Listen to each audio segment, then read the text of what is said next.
Number 34, Chris Jordan. Number 30, Tom Laws. And number 24, Reece Topley.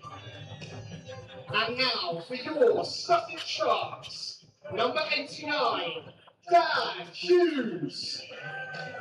Number 35, Harrison Ward.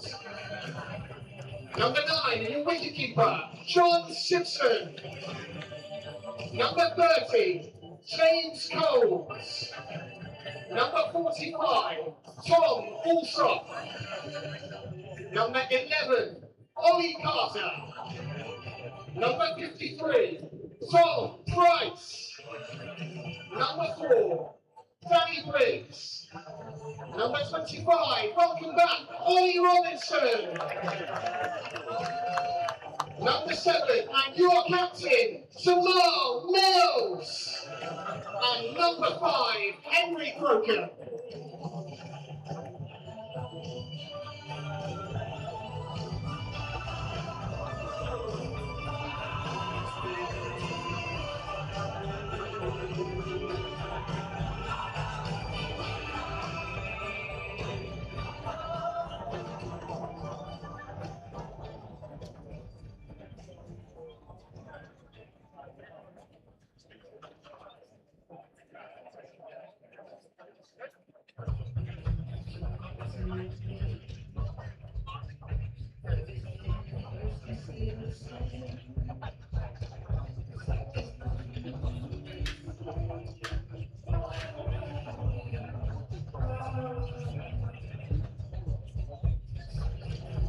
Well, ladies and gentlemen, now it's time for one Bunker Estates sparkling seat. One lucky Shark supporter will win a pair of hospitality passes for our game against Hampshire on July 12th.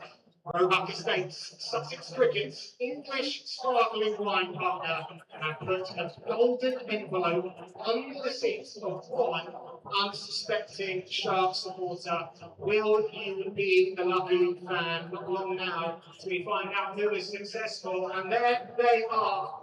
Have a reach around and you'll see.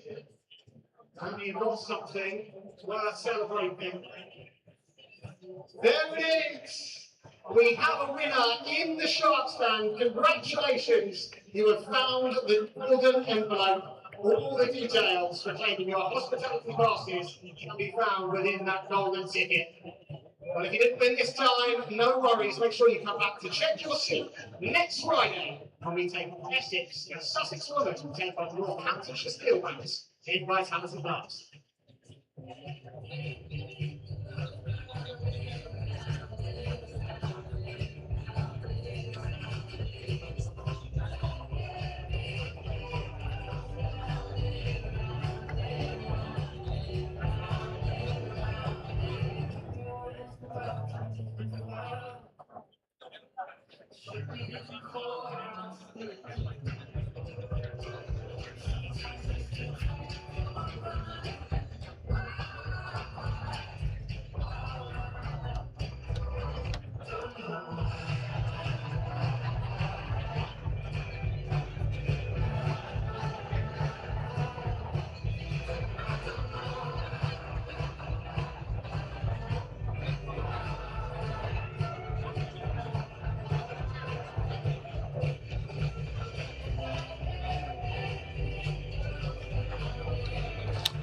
Well, a very good evening and welcome to a sun-kissed Hove for the latest instalment of T20 cricket. I'll introduce our Surrey commentator, who you all know anyway, in a couple of moments' time. But first things first, we need to make sure the commentary is going out loud and clear around the ground. If anyone has got a headset on now, slightly worryingly, no one is waving from the Spencama Pavilion, which normally they do.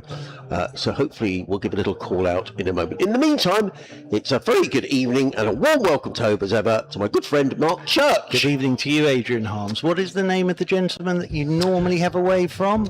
Julian. But he's not here. He's on holiday. Where is he? He goes to Sorrento. So he may be waving in Sorrento. He may be listening.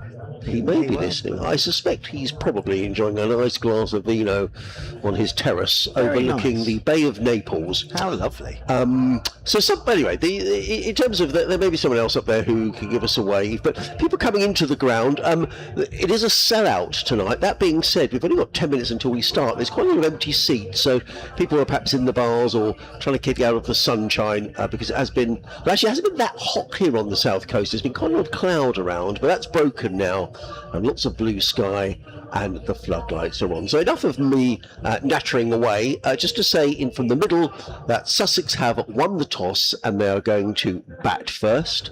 A couple of changes to the last game in the T20. Noticeably, Ollie Robinson is back in the side. We'll say back in the side. He hasn't played in the competition so far because of test match duties, but he's in the side tonight, which is Hughes, Ward, Simpson, Coles. This will be James Coles, probably his only appearance in the competition before he goes off to play for England, so well done, James. Tom Alsop, Ollie Carter gets a rare outing. Tom Price, Danny Briggs, Ollie Robinson, Tamar Mills and Henry Crocombe. So it's a relatively lengthy tail for Sussex. The top 7, much onus on them to score the runs that Sussex will need. So no Jack Leaning in the side. That looks like purely a selectionist. He hasn't been in the best of form, Jack, in the last few weeks, which gives Ollie Carter a chance. So what about the Surrey 11, Churchill? Well, I must admit, this morning I had to remind myself of where both these sides were in the competition because it seems months ago since we were playing T20 cricket. But from a Surrey point of view, well, Josh Philippa gets a debut, the Australian sign for the rest of the T20, so he'll get a debut. So the Surrey side this evening, Jason Roy, Will Jacks. I think Philippa will probably come in at 3, Ollie Pope, Sam Curran, Dan Lawrence, Tom Curran, Tom Laws, Chris Jordan and Reece Topley is the Surrey side. Surrey's last game was against Hampshire back in South London. They lost that. Hampshire 215 for 5. Surrey finished 210 for 7 with Dan Lawrence 94 not out. But of course, both sides have had a couple of championship games since then. So we've got these 6 games on the spin to qualify for the quarter-final. Surrey currently sitting 3rd in the group on 12 points. Sussex currently sitting 5th in the group on 6 points. I have to say Hove looks perfect tonight. Blue sky, it's warm. I think it'll be a cracker of a pitch. It normally is here at Hove, a full house, and this is reminding me of the really good nights of T20 cricket. This is what it's all about, and the weather. Yes, I know it's hot, but actually you couldn't ask for anything better for a game of T20 tonight. The conditions are perfect for T20 cricket. They are. In fact, if you're sitting in the shade, it's a little chilly. As I arrived at the ground, and I travelled down the A23, as I expect you did as well, Churchy, it was baking hot inland, but within 5 miles of Hove, the temperature dropped, and we were talking to the cameraman who's here, literally by about 15 degrees, from about 36, 37 up in Surrey, down to about 22, 23. Yeah, this is a nice temperature. It's nice, isn't it? I got here quite early just to sort of beat everybody, and then went for a coffee down near the seafront. And actually, it was a really, really nice temperature down there. So I think this is perfect. Absolutely ideal conditions for T20, and they're always great games here. They really are. I look at Hove and. How many does it hold for a full house these days? Well, it's about 4,500 because the stands at the far end, which are temporary stands, they're not quite as big as they've been in previous years. Generally, they're a bit higher than that.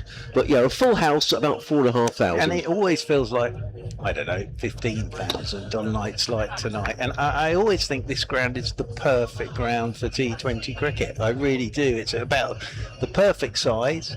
Pitches are always good, and they're always good games here. They are good always games. Terrific games of cricket. So I'm really looking forward to this. And as I say, due to the schedule, it sort of we just got into T20, then we stopped.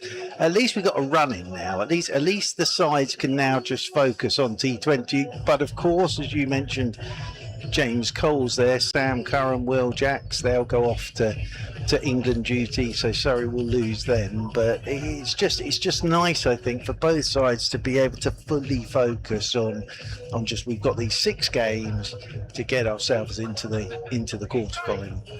Well, Sussex show has only got, having had 6 points, which they have, of course, so they've had 2 wins because they started the competition on minus points because of their financial issues off of the field, so they were deducted 2 points at the beginning of the competition. I think the feeling is that of the 6 games remaining, probably Sussex probably might need to win, well, certainly 4 to give themselves any chance, and probably 5. So it's a tall order for Sussex, and without James Coles, who is integral to their side both in terms of batting and bowling, that's not going to be an easy task at all. However, this is pretty much the strongest side they could have put out, I think, with the exception of Tom Clark, who's out long term with a knee injury he picked up here against Middlesex. This is a stronger side, even with all the injuries, that I think they could have put out, to be honest. Yeah, and I think it sort of focuses up the mind, really, doesn't it? With the 6 games to go, you sort of know what you have to do, and you know they're always good here at Hove. Although Surrey have got a pretty good record here at Hove as well. So as I say, I think this will be a cracker. We can see the guard of honour there. Sid the Shark. Now I've got a bone to pick with Sid. Go on. I was sitting quite quietly earlier, waiting for and I'll get on to the sausage man in a moment, but waiting for the sausage man to open up his sausage man stall. And all of a sudden I felt this looming presence above me as I was just sitting looking at my phone, and there was Sid. And Sid sort of wanted to give me a fist pump. So I did that, and then he started waving at me quite violently, I thought. But he's out there, and the Guard of Honour are waving their Sussex Sharks flags. And thank you to the sausage man as well. It's not often I say that of a Friday evening before 7 o'clock, but a fantastic hot dog. Good. And thank you to Sussex for allowing me to partake of the sausage man's wares. Set me up very nicely for the evening. Well, I'm glad you enjoyed it, just from the Sussex supporters' point of view, and perhaps from my own point of view, Churchy, because I look at Surrey's side and I think, wow, that is a strong side. It's stacked full of international cricketers. They've won 3 out of 6. I mean, T20 goes like that. You could win your next 6 on the spin. Would they be a little disappointed with the return so far? Yeah, I think so. They were very good against Lancashire. They beat the Middlesex side that's not great. And then they were disappointing against Hampshire. They were disappointing against Kent. They then went back and beat Middlesex again, and then lost a close one against Hampshire that they probably should have won. Yeah. So look, there's been 2 performances in there that they wouldn't have been happy with. The loss against Hampshire at the Utilita and the loss against Kent, where they just weren't at the races. But you're right, you look at any Surrey T20 side that they put out, and on paper they look absolutely terrific, formidable looking side. But the old cliche of, you don't play the game on paper, Adrian Harms. No, that's you the don't. thing. So, but I think, talking about Sussex there, I think the same with Surrey, 6 games to go. Having not won it since the first year of the competition is beginning to bite now. They want to get that one off their back. So yeah, they'll be focused up for this evening and for the 5 games after this one. There's no doubt about that. So, to get us underway, it's going to be Will Jacks. It certainly is. Bowling his spin. He's going to be bowling to the left-handed Harrison Ward. Sussex with 2 left-handers opening the batting. Harrison Ward, Chris Jordan fielding down below us. Chris, who had a wonderful few years down here at Hove. In fact, there are 3 ex-Sussex players in the lineup. Reece Topley, Chris Jordan and Laurie Evans for Surrey today. As in comes Jacks. First ball of the match, around the wicket, bowls to Harrison Ward, who's studiously forward and punches it into the offside. But there is no run, fielded there by Jason Roy, I think that is. Is that in there? Yes, it is. Yes. It's extra cover. Jacks in again, bowls, and Ward is hit on the thigh pad. The ball bounces out into the offside, and there is no run. So 2 dot balls to get us underway. Quite an interesting decision to bat first. Yes, I'm interested. On what looks from here to be an absolute belter of the pitch. Jackson again bowls, and Ward looking to play that one on the onside, comes off the inside edge of the bat and ends up at square leg. So 3 dot balls to get us underway from Will Jacks. He'll be very pleased about that. Because I always think with Surrey's batting, they're better when they have a number to go Okay, for. when they're chasing. Yeah. Jacks in again, bowls that short, and Ward pulls that one away through mid-wicket, and that's the first boundary of the night. That was a bit of a long hop from Will Jacks, and Harrison will pull the ball away through mid-wicket and picks up the first boundary of the night. Only 2 fielders allowed outside of the 30-yard circle at this stage of proceedings. I can't see the second one actually at the moment. As in comes Jackson bowls and Ward defends back to Jacks. There is no run. Yeah, they've got the deep mid-wicket. Tom Laws away to the left of Harrison Ward, and then Chris Jordan down at of course, down below us. How on earth did I see him? In comes Jacks bowls, and Ward didn't hit that one away on the leg side. He's struck on the pad. The ball bounces out on the side, and I think Surrey would have probably settled for that off of the opening over. The Sharks are 4 without loss. All those 4 runs to Harrison Ward. Yeah, I think with Surrey, they're one of those sides that trying to put a target on the board, at times they get a bit carried away. So they'll get off to a flying start and then keep going that way, and then suddenly drop off and won't score as many. I think they're that sort of side that if you say to them, you need 240 to win this, it makes it a much simpler equation for them. So they're an interesting side, Surrey, in terms of T20. So much talent. But as I always say with T20 games, one player can have a night out, and that can be the game. It's going to be Reece Topley from the Cromwell Road end of the ground. And it's going to be Daniel Hughes on strike. They've got a slip in there. That's Will Jacks. As down the slope comes Topley, left arm over the wicket. Good evening. Daniel Hughes has just picked him up at length and just slotted it straight over the covers and off to the cover boundary rope for 4. So it's a very nice start from Daniel Hughes. He just went through the line of it, picked up the length very, very quickly. And that shot does say, this is a good pitch. Yes. If you're doing that to your first ball, this is a good pitch. The 2 outside the fielding circle. They've got sweeper on the cover rope and a deep backward square. As this one's turned away by Hughes, out towards deep backward square. And the throw will come in from Laurie Evans. So Hughes will pick up a single. He moves on to 5. And Sussex Sharks, if you're just joining us here this evening on the BBC Sport website and app, and on the Sussex live stream, of course. Sussex winning the toss, batting first. And we're in the second over, and the Sharks 9 without loss. Harrison Ward to strike for the first time here to Reece Topley. His left arm over the wicket to Ward. It's short. He's pulling. And again, it'll be Laurie Evans in his orange boots who comes up to do the fielding. And they'll pick up 1 more. Ward moves on to 5. And the Sharks move on to 10 without loss. I always think Daniel Hughes, certainly this season in the Championship and in this, is really key for Sussex Churchy. If he stays in, he scores runs quickly, but I think it's just his presence at the crease. In Championship matches, when he's gone out, Sussex have tended to fall away. So, he is important for Sussex tonight. Topley's in, over the wicket to Hughes, drives again, beautiful shot. And that has whistled through the covers. Jason Roy, despairing dive from him. But Hughes again has just thrown his hands through this. Feet haven't really gone anywhere. He's just thrown his hands through it, trusting the pitch. And that has whistled off to the cover boundary rope. Second boundary in the over. Hughes moves on to 9. The Sharks moving on to 14 without loss. The DJ is already at it.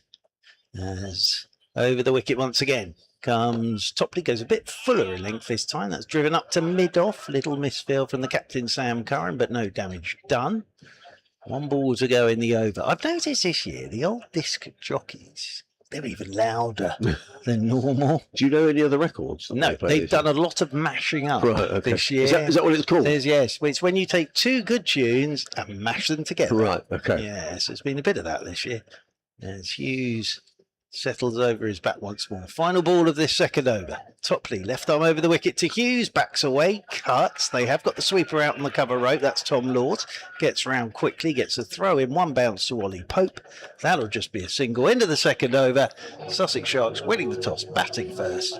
Half 15 without loss. And listening to live cricket on the BBC, as Mark was saying, also available via Sussex Cricket Club on their YouTube channel. I'm Adrian Holmes, Mark Church next to me. Glorious evening, as Churchy was saying. Lots of blue sky around, floodlights on. The weather forecast seems to be good for the rest of the evening, and Hove does look a picture, not least the outfield, which I think is, well, I say this every week, it's amongst the best in the country. It really is like a carpet. So no excuses for misfields, really. Will Jacks is going to bowl the third over of the evening from the CN, bowling up the hill. Bowls to Ward. He hits that one down the ground. He's going to pick up a boundary. In fact, it wasn't Harrison Ward at all. It was Daniel Hughes who stepped away to the leg side and drilled the ball away through mid-on for 4 runs. Pick up another boundary. So Hughes is very quickly on to 14. And again, all that says is that this is a really good pitch. It was dropped in by Will Jacks. He's got his field set for that, but Hughes just stood there and punched it off the back foot for 4. Jackson again bowls, and Hughes hammers this first one there for 6. That's drilled straight down the ground, gun barrel straight by Daniel Hughes. Where it's carried all the way for 6. Stepped away to the leg side and just belted it straight down the ground. It's not the longest boundaries here at Hove, but that's a big hit by Daniel Hughes. It is, and it's a lovely bit of batting again, because Will Jacks has given that one a little bit of air, and he stepped outside his leg stump and then just hit it straight back down the ground. Didn't overhit it, just stroked it for 6. This does look like it could be a high scorer tonight. 25 without loss. Jackson bowls, and Hughes hammers that one away. That's going to be 4 more. Fielders are inside the circle, as Mark was saying. The 2 fielders outside the circle are a deep mid-wicket and a long off. So once it pierced that inner field, the ball raced away for 4 runs. Another good shot by Hughes. Yeah, 4-6-4. Bit of pressure on Will Jacks now. 14 off 3 balls in this over. And now they are going to change the field. So Chris Jordan down below us is coming up from long off inside the circle. And there's now a long on and a deep mid-wicket. So there are 5 men inside the circle on the offside, saving 1 as Jacks is in and bowls. And Hughes clips this one through the onside. They pick up 1. I don't think there's 2 there. Good bit of fielding out there. Gets the throw in very quickly to Ollie Pope. Is that Laws out there? It is. What number's he on his shirt? Is that 30?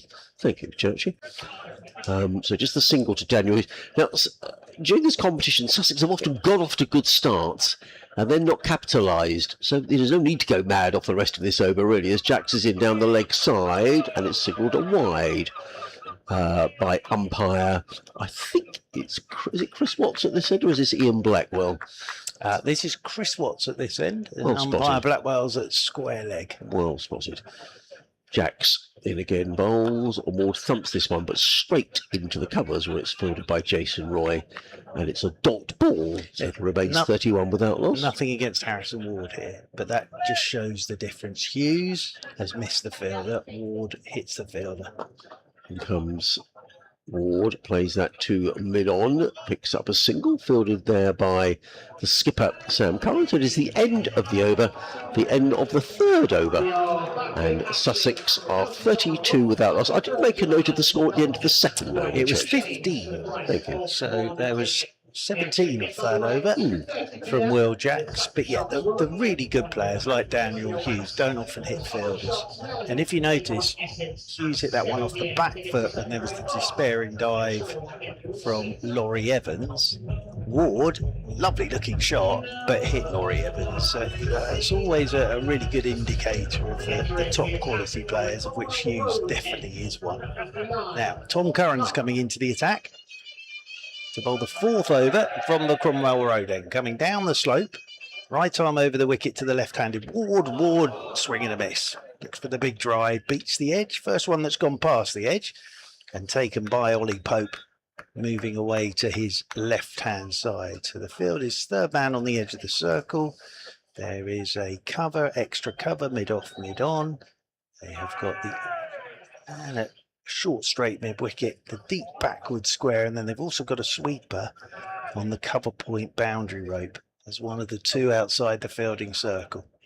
Curran over the wicket, he comes to Ward, goes outside, is off stump, swings hard at this big outside edge.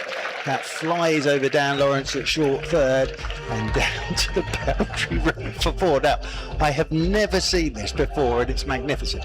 But one of the stewards, he has a 4 and a 6 and he's producing a little dance every time there is a 4 or a 6 in front of the crowd to get them going. And he's just produced his little dance there in front of the crowd, waving his 4 and 6 signs. That's very good from that gentleman.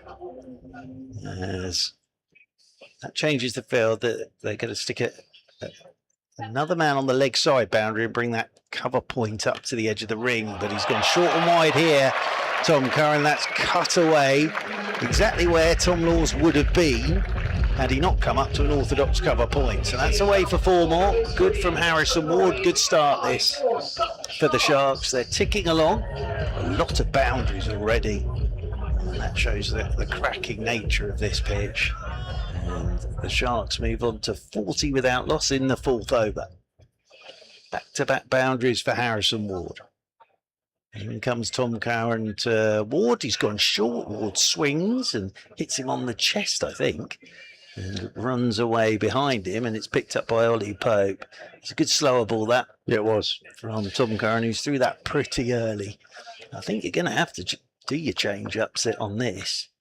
There is no margin for error. When you see it on the live stream, it just looks a gorgeous colour, this pitch. As Restopped is just being moved to his left a touch at short fine. As Tom Curran is over the wicket to Ward. Ward digs this one out up to Sam Curran, moving to his left-hand side. They'll pick up a single. Sam Curran operating up there at mid-off, the captain. And the Sharks moving on to 41 without loss in this 4th over. 1 ball to go of it. Daniel Hughes gets himself on strike for the first time.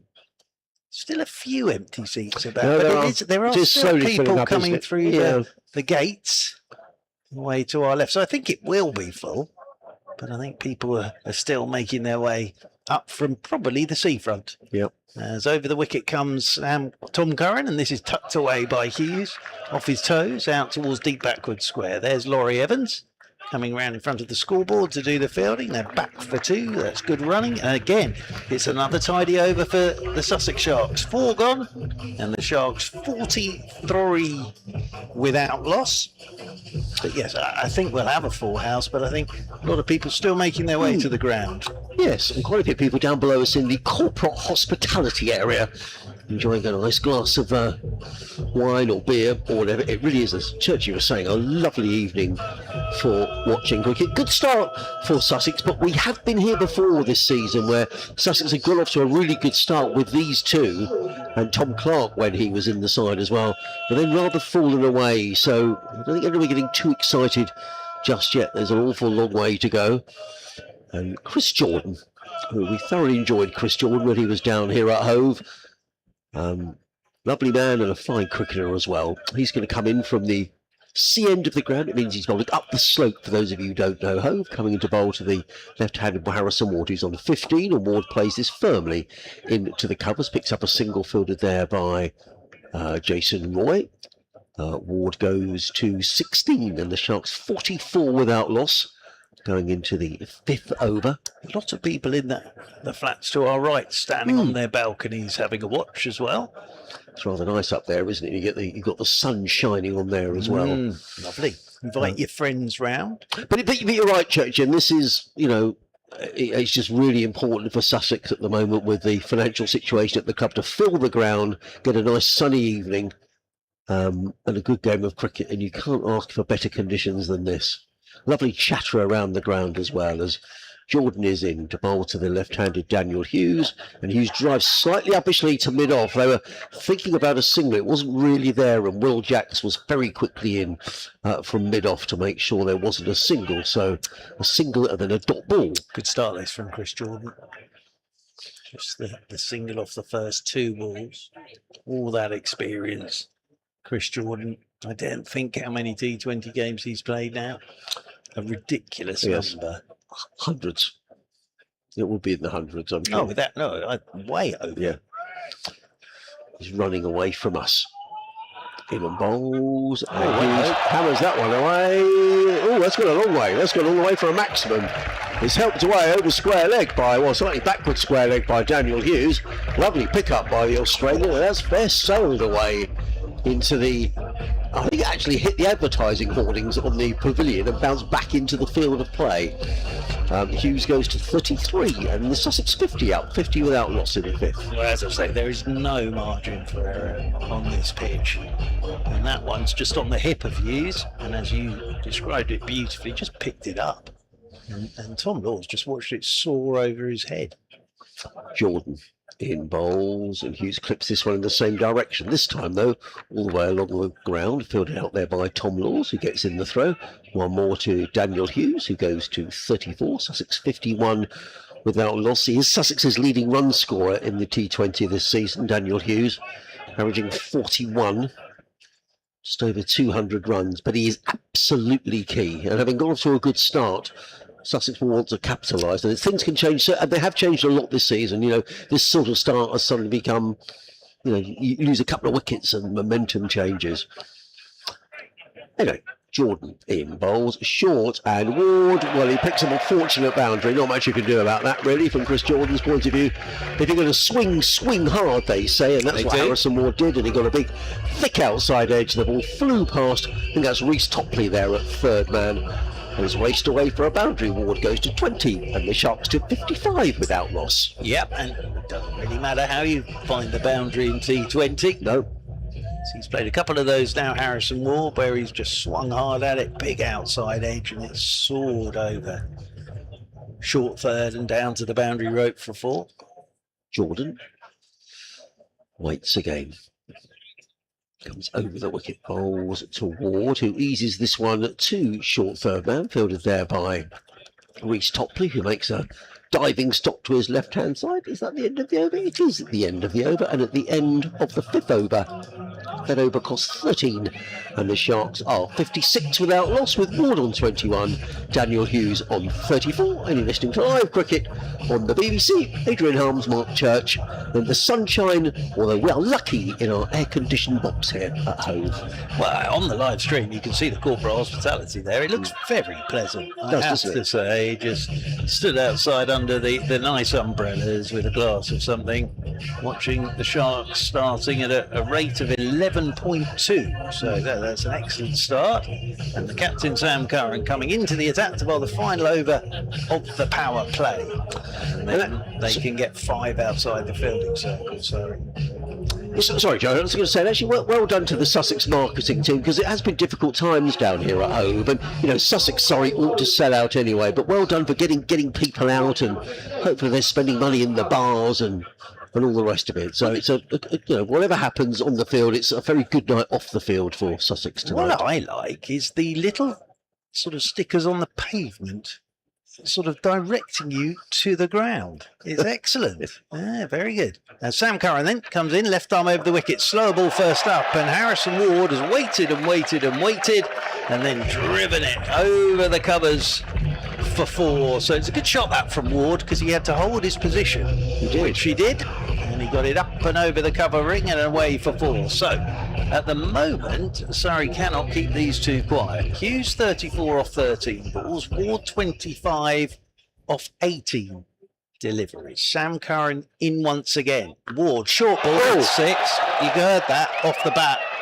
That is hitting the roof of one of the corporate hospitality boxes. That could be out the ground, actually, because it will have gone over the wall, and it's hit the roof of one of the hospitality boxes and then probably gone straight over the wall into the block of flats. So I think we'll need another ball here, but you could just tell from the noise of that as he pulled it that was going to soar away for 6 runs. I think it might have ended up in the tree. That's just, but it was sort of heading in that direction. I see Laurie Evans out there is trying to say, well, it kind of went over there.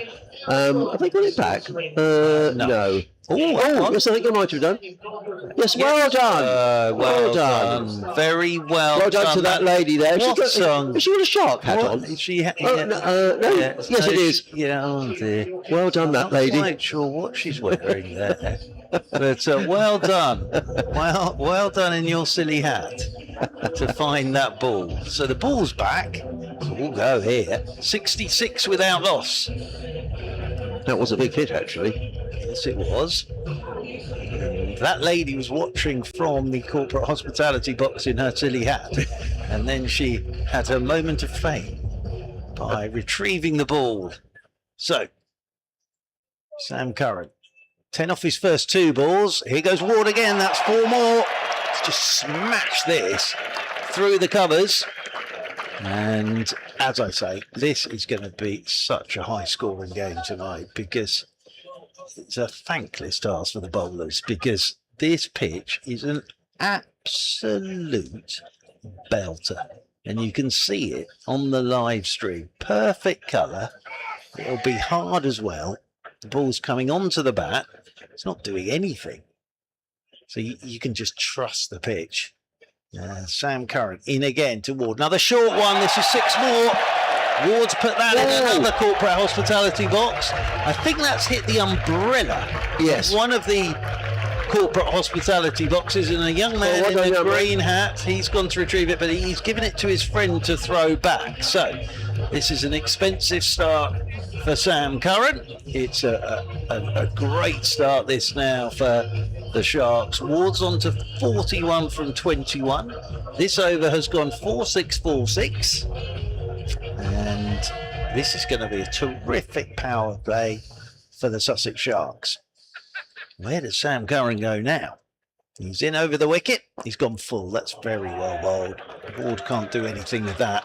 Just drops the bat on it. Potters up towards mid-off. And there is no run. But as I say, this is a terrific power play. On a good pitch, 76 without loss in the 6th over. We've had a huge amount of boundaries already. This is what the crowd like. Yeah, absolutely. He'd be a bowler, eh? There's Sam Curran trying to just work out what he's bowling now towards try and keep him quiet. He's gone length. The Ward's gone up and over the top of Chris Jordan. Not sure he got all of that. No. But it's 1 bounce and away for 4. So that is 24 off Sam Curran's first over. That is the end of the power play. And that is a really good power play from the Sharks because after the 6 overs, the Sussex Sharks are 80 without loss. Yeah. So it's a great start, and it's not the first time. I just look back through my notes here because it's not the first time this season Sussex have had a good start. And as I say, I just a note of caution. It is a great start, but we have had this before this season where suddenly Sussex have lost 2 or 3 wickets quickly, and the emphasis and the momentum of the game can change very quickly. So, but nonetheless, well done Hughes and Ward 45, Hughes 34. Oh, you'd be gutted on this pitch if you let this slip away. Really. So Tom Curran is going to come in for his 2nd over, running away up the hill to bowl to the left-hander Daniel Hughes, who falls down the ground. That's 4 runs. That's a lovely shot. Where do you bowl? Because that is a pretty good delivery from Tom Curran. There is nothing wrong with that. Hughes has just stood there and punched it.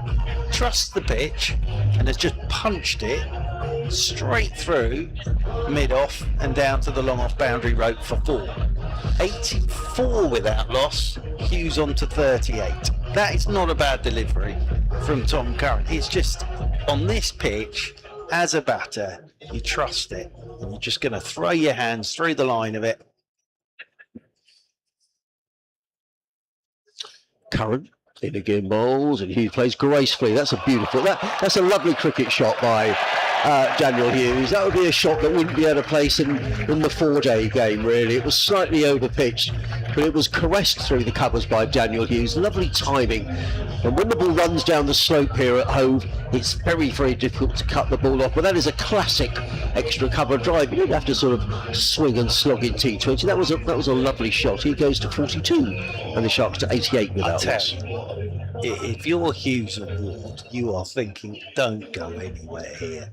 These two could score thousands tonight. Curran. In again, bowls and short, pulled away by Hughes onto the leg side. Just a single on this occasion, fielded in front of the Spen Karma Pavilion by Tom Laws. It's a single to Hughes. Sussex go to 89 without loss. Oh, I tell you what, if you were a batter tonight, fill your boots. Fill your boots.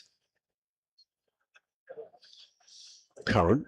Now, there's a long off and a long on, so Surrey only need to have 4 fielders inside the 30-yard circle at this stage, as in comes Curran and bowls, and Ward has pulled that one away onto the leg side. 2 fielders converge. They're going to come back for the second. He'd get a bit of a move on Will Harrison Ward, which he did in the end. So he comes back for 2. Ward goes to 47, and the Sharks to 91 without loss. Just as I saw those 2 fielders running towards each other, I thought, from somebody call, which they eventually did. Yes, the other thing you don't want to do on a night like tonight is run yourself out. No. That's the other thing. Yes. Ward waits. Curran moves away from us. Right arm over the wicket, bowls to Ward. That's a swing and a miss outside the off stump through to Ollie Pope, and there is no run. So Sussex off to a really good start here, 91 without us. I sometimes wonder with a start like this, Churchy, whether you think, right, we just keep going. Yep. Or do you think, well, I don't think on this pitch you need to do anything silly. You can just hit through the line of it. That's what we've seen.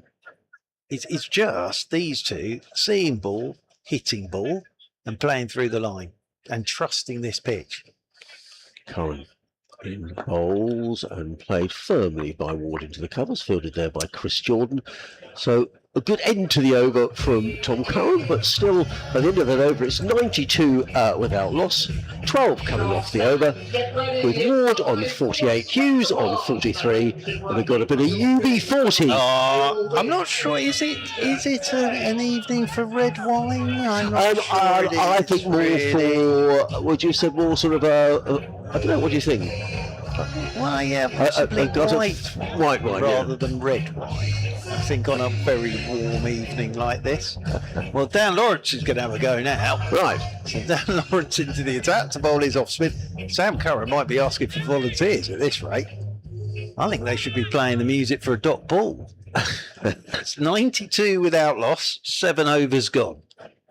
Here is Dan Lawrence then, coming in around the wicket to start off with from that Cromwell Road end. Ball backs away and punches this one, but straight to Sam Curran at extra cover. And there is no run. So it's a good start from Dan Lawrence with the dot delivery. As in around the wicket he goes once again. Tosses this one up. And Ward's gone straight back over his head, looking to split long off and long on. But round comes Chris Jordan, so that will just be the single. So Harrison Ward moves on to 49 from 28 deliveries, 93 without loss now. And on to strike comes Daniel Hughes, the trumpeter there. As Hughes settles himself down over his bat. Lawrence is into him. Hughes is down the pitch and drives down towards long off. So this is a very good start from Dan Lawrence. 3 deliveries and just the 2 runs, which amongst what we've seen so far this evening is excellent stuff from Dan Lawrence. As he's in here to Ward, he goes outside his stumps, looks to sweep and gets given LBW from Ian Blackwell. He's tried to make room for the sweep, and we're not behind the bowler's arm by any stretch of the imagination. We're down here at third man, but he was trying to get himself outside that off stump. We're seeing it now. He is outside the off stump. Yeah, that's out. That's hit him bang in front of middle. So Ward's very good innings comes to an end. This has been a terrific over so far from Dan Lawrence. Ward goes for 49 from 29 deliveries, and the Sharks in the 8th over at 94 for 1. Now, this is interesting. A slight change in the batting order with James Coles coming in at number 3. Now, James generally, I'm sure he's sitting back 3. John Simpson, well, that's changed the order around a little bit because Tom Clark has generally been coming in at 3. So James Coles. Congratulations to James, called up by England for the T20s that start next week against India. Who lost to Ireland. I saw that today. And Suravanshi didn't play. No, you'd be disappointed actually if you'd gone to that game and he wasn't playing. I'm sure we're going to see quite a lot of the 15-year-old over the next week or so. But James Coles, first time he's been called up by England, and he'll be looking to make an impression here in his final game, probably for Sussex in the competition, as in comes Lawrence bowls, and Coles works this to backward point, keen to get off the mark, but throw comes in quickly from, is that Tom Curran at backward point? Certainly is. Prevents a single being taken. So good over from Lawrence, just the 2 runs conceded, which is excellent considering the start that Sussex have made. Lawrence around the wicket bowls, and Coles hits this straight to short extra cover, and I thought for a minute that he'd been caught at short extra cover. However, it is the end of the over. Very good indeed. Just the 2 runs coming off of the over, and Sussex at the end of the 8th are 94 for 1. Coles yet to score. Daniel Hughes is on 44. Well, that is an outstanding over from Dan Lawrence. In amongst the carnage, he's managed to pick up the wicket of Harrison Ward and only gone for the 2 runs. So here's Tom Laws coming into the attack for the first time tonight from the C end of the ground. He'll be bowling the 9th over. Daniel Hughes will be the man on strike on 44. Yeah, I'm pleased for James Coles. It's excellent that he's got his first England call-up. Yes, and yeah, and a great news for everyone at Sussex. You know, came through the ranks, made his debut for Surrey at the Oval all those years ago when he was just 16. Hughes is the man on strike here as Tom Laws comes in over the wicket from the C end, and Hughes is driving. Thickish edge, runs away out towards a sweeper. On that cover point boundary, that's Will Jacks down there, and they'll pick up a single. At the risk of sounding like a broken record, Daniel Hughes absolutely key here for Sussex to get a score from this position. Sussex will be very disappointed if they don't get in excess of 200 here tonight on a good pitch, lightning fast outfield. But Hughes is key to that. They might need over 200. Yes, indeed. Tom Laws is in, and this is Coles whipping his first runs out towards deep mid-wicket. And he's off the mark, is Coles. He moves on to 1. Hughes comes back onto strike. So tidy start this from Tom Laws. And Sam Curran will be stood just in front of us at mid-off thinking, oh, thank goodness. Little bit of control. Laws is over the wicket to Hughes. Down the pitch goes Hughes. Oh, he's gone here. He's driven it straight to extra cover. What a waste. He was playing so beautifully. Chris Jordan with the catch, and Hughes goes, and all of a sudden both the openers go, and they'll both be disappointed. There were hundreds for both tonight, but Hughes giving himself some room has mistimed the drive, and he'll be so disappointed. And he goes for 45 from 19 deliveries, and the Sharks are 96 for 2. I'm not saying told you so, but it's a great start from Sussex, but it's not the first time this season's that happened, and they just haven't cashed in when they've had the good start. Now all of a sudden there's two new batsmen in,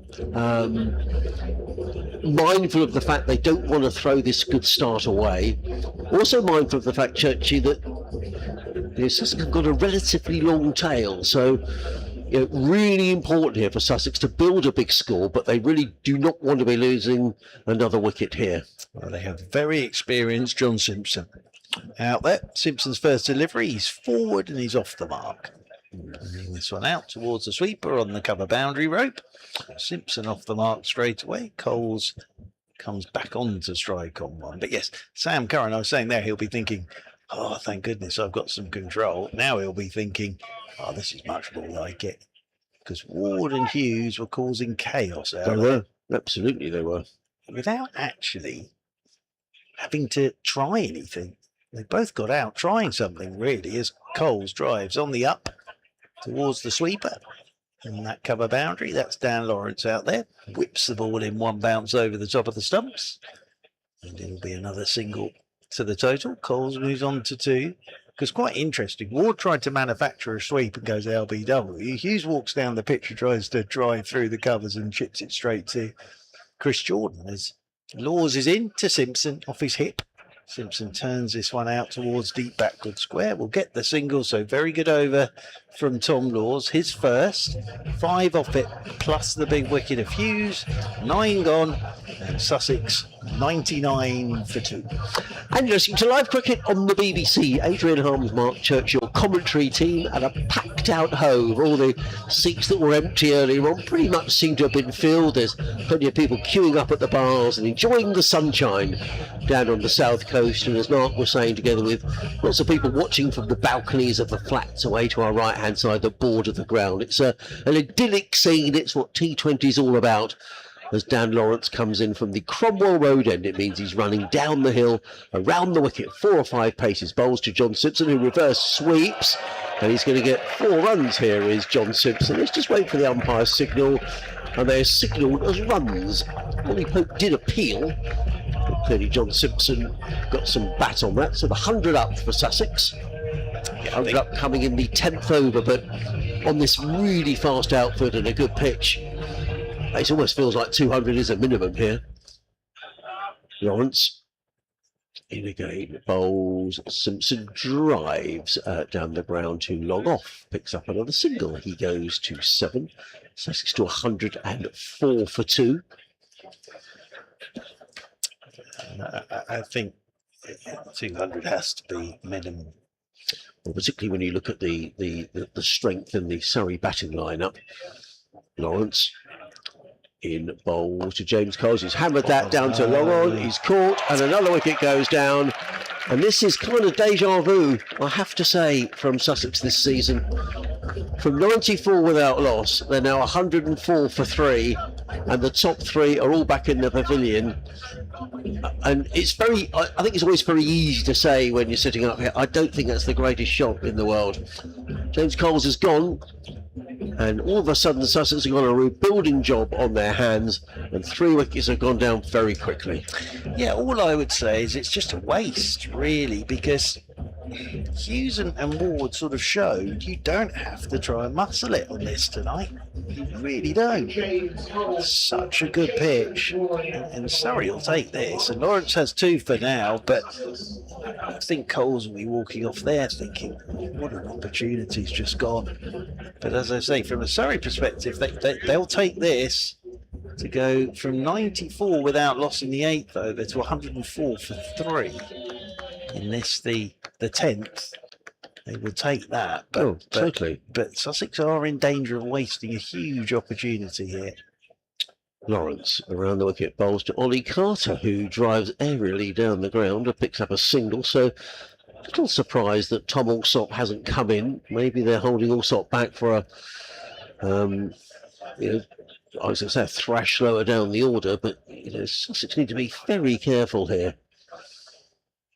105 for 3, coming up to the halfway point. Lawrence in bowls, Simpson drives only as far as backward point. Another good over from Lawrence. It was a good catch from Jason Roy over his right shoulder down there to at long off. to Smith Coles. Yeah, it was a good catch. Eminently droppable, those, but very safe pair of hands, Jason Roy.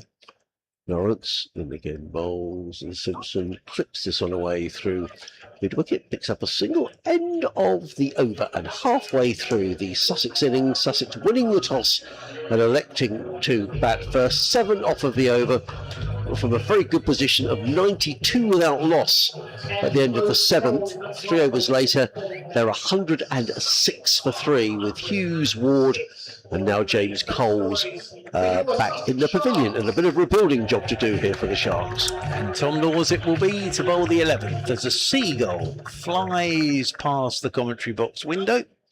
And Tom Laws comes over the wicket to the left-handed Simpson, who's trying to work a ball into the leg side, hits his pad, rolls away. Leg by will be the signal. And there'll be 1 more to the total. I was in Cardiff last week, and one evening, well, Edward Bevan was alongside me, said he'd never seen so many seagulls suddenly descend on the ground. Oh, it was terrifying. Well, that was good to see Edward. He's been a voice of Welsh cricket for many a year. He was in marvellous form, as Mr. Bevan. As Carter waits for his first delivery from Laws, the right-handed Carter bunts this into the leg side. Laws gets round to do the fielding off his own bowling, but Carter will scramble a single.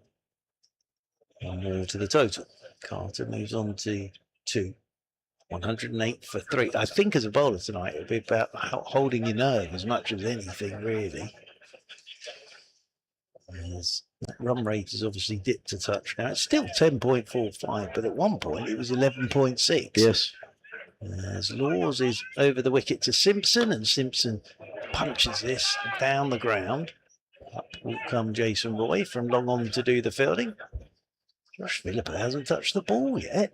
Yes. And one more to the total.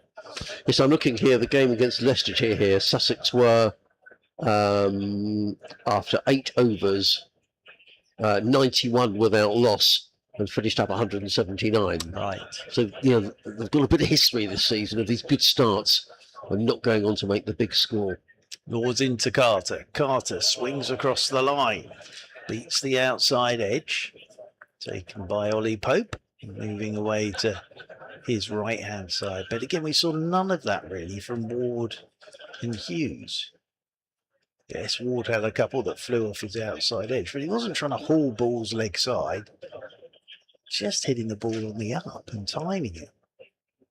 But ever since Sussex has sort of reverted to trying to do things and force it, they've lost the 3 wickets.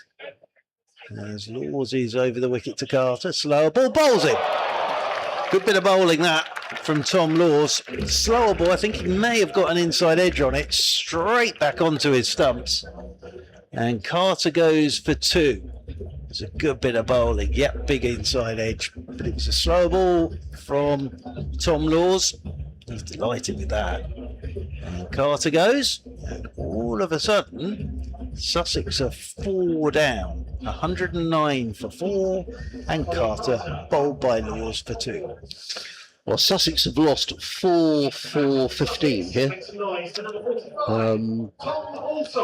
So Tom Alsop coming in at 6. And without being disrespectful in any way to Danny Briggs, Ollie Robinson, Tim Mills and Henry Crocombe, they're in the side primarily to bowl. So really, Sussex have got these 2, Tom Price. So there's a massive onus on these two. You know, 10 minutes ago we were talking about Sussex getting 200. They're going to have to bat very well now to get to 200. They should be getting 200 on this tonight. 109 for 4. Alsop, left-handed of course. It's ready for his first delivery from Laws, and he's driving, but that's straight into Chris Jordan at short extra. So again, it's a terrific over from Tom Laws. Just 3 off it and the wicket. 11 overs have gone, and the Sussex Sharks suddenly find themselves 109 for 4. Who sung this? I can't remember. It's a great song.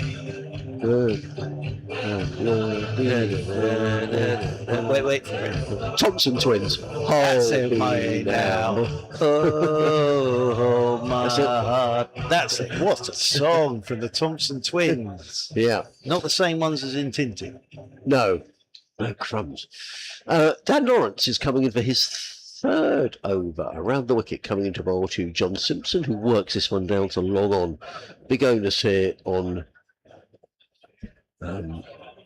John Simpson. Throw comes in, one more to the total. Simpson goes to 10. Sussex to 110 for 4. Yeah, well, they're going to have to rebuild. Yeah, well, they are. And actually, I would have thought from here, you know, the next 4 or 5 overs, Sussex need to be picking up 6 7s and over, get themselves 150 odd, and then give themselves the last 5 overs. I don't want to fall in a heap here as Lawrence places onto the onside. Now, Alsop is like a hair between the wickets.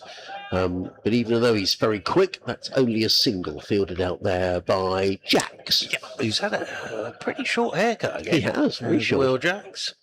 111 for 4. Lawrence in and bowls to John Simpson. Simpson works that into the offside. They pick up another single.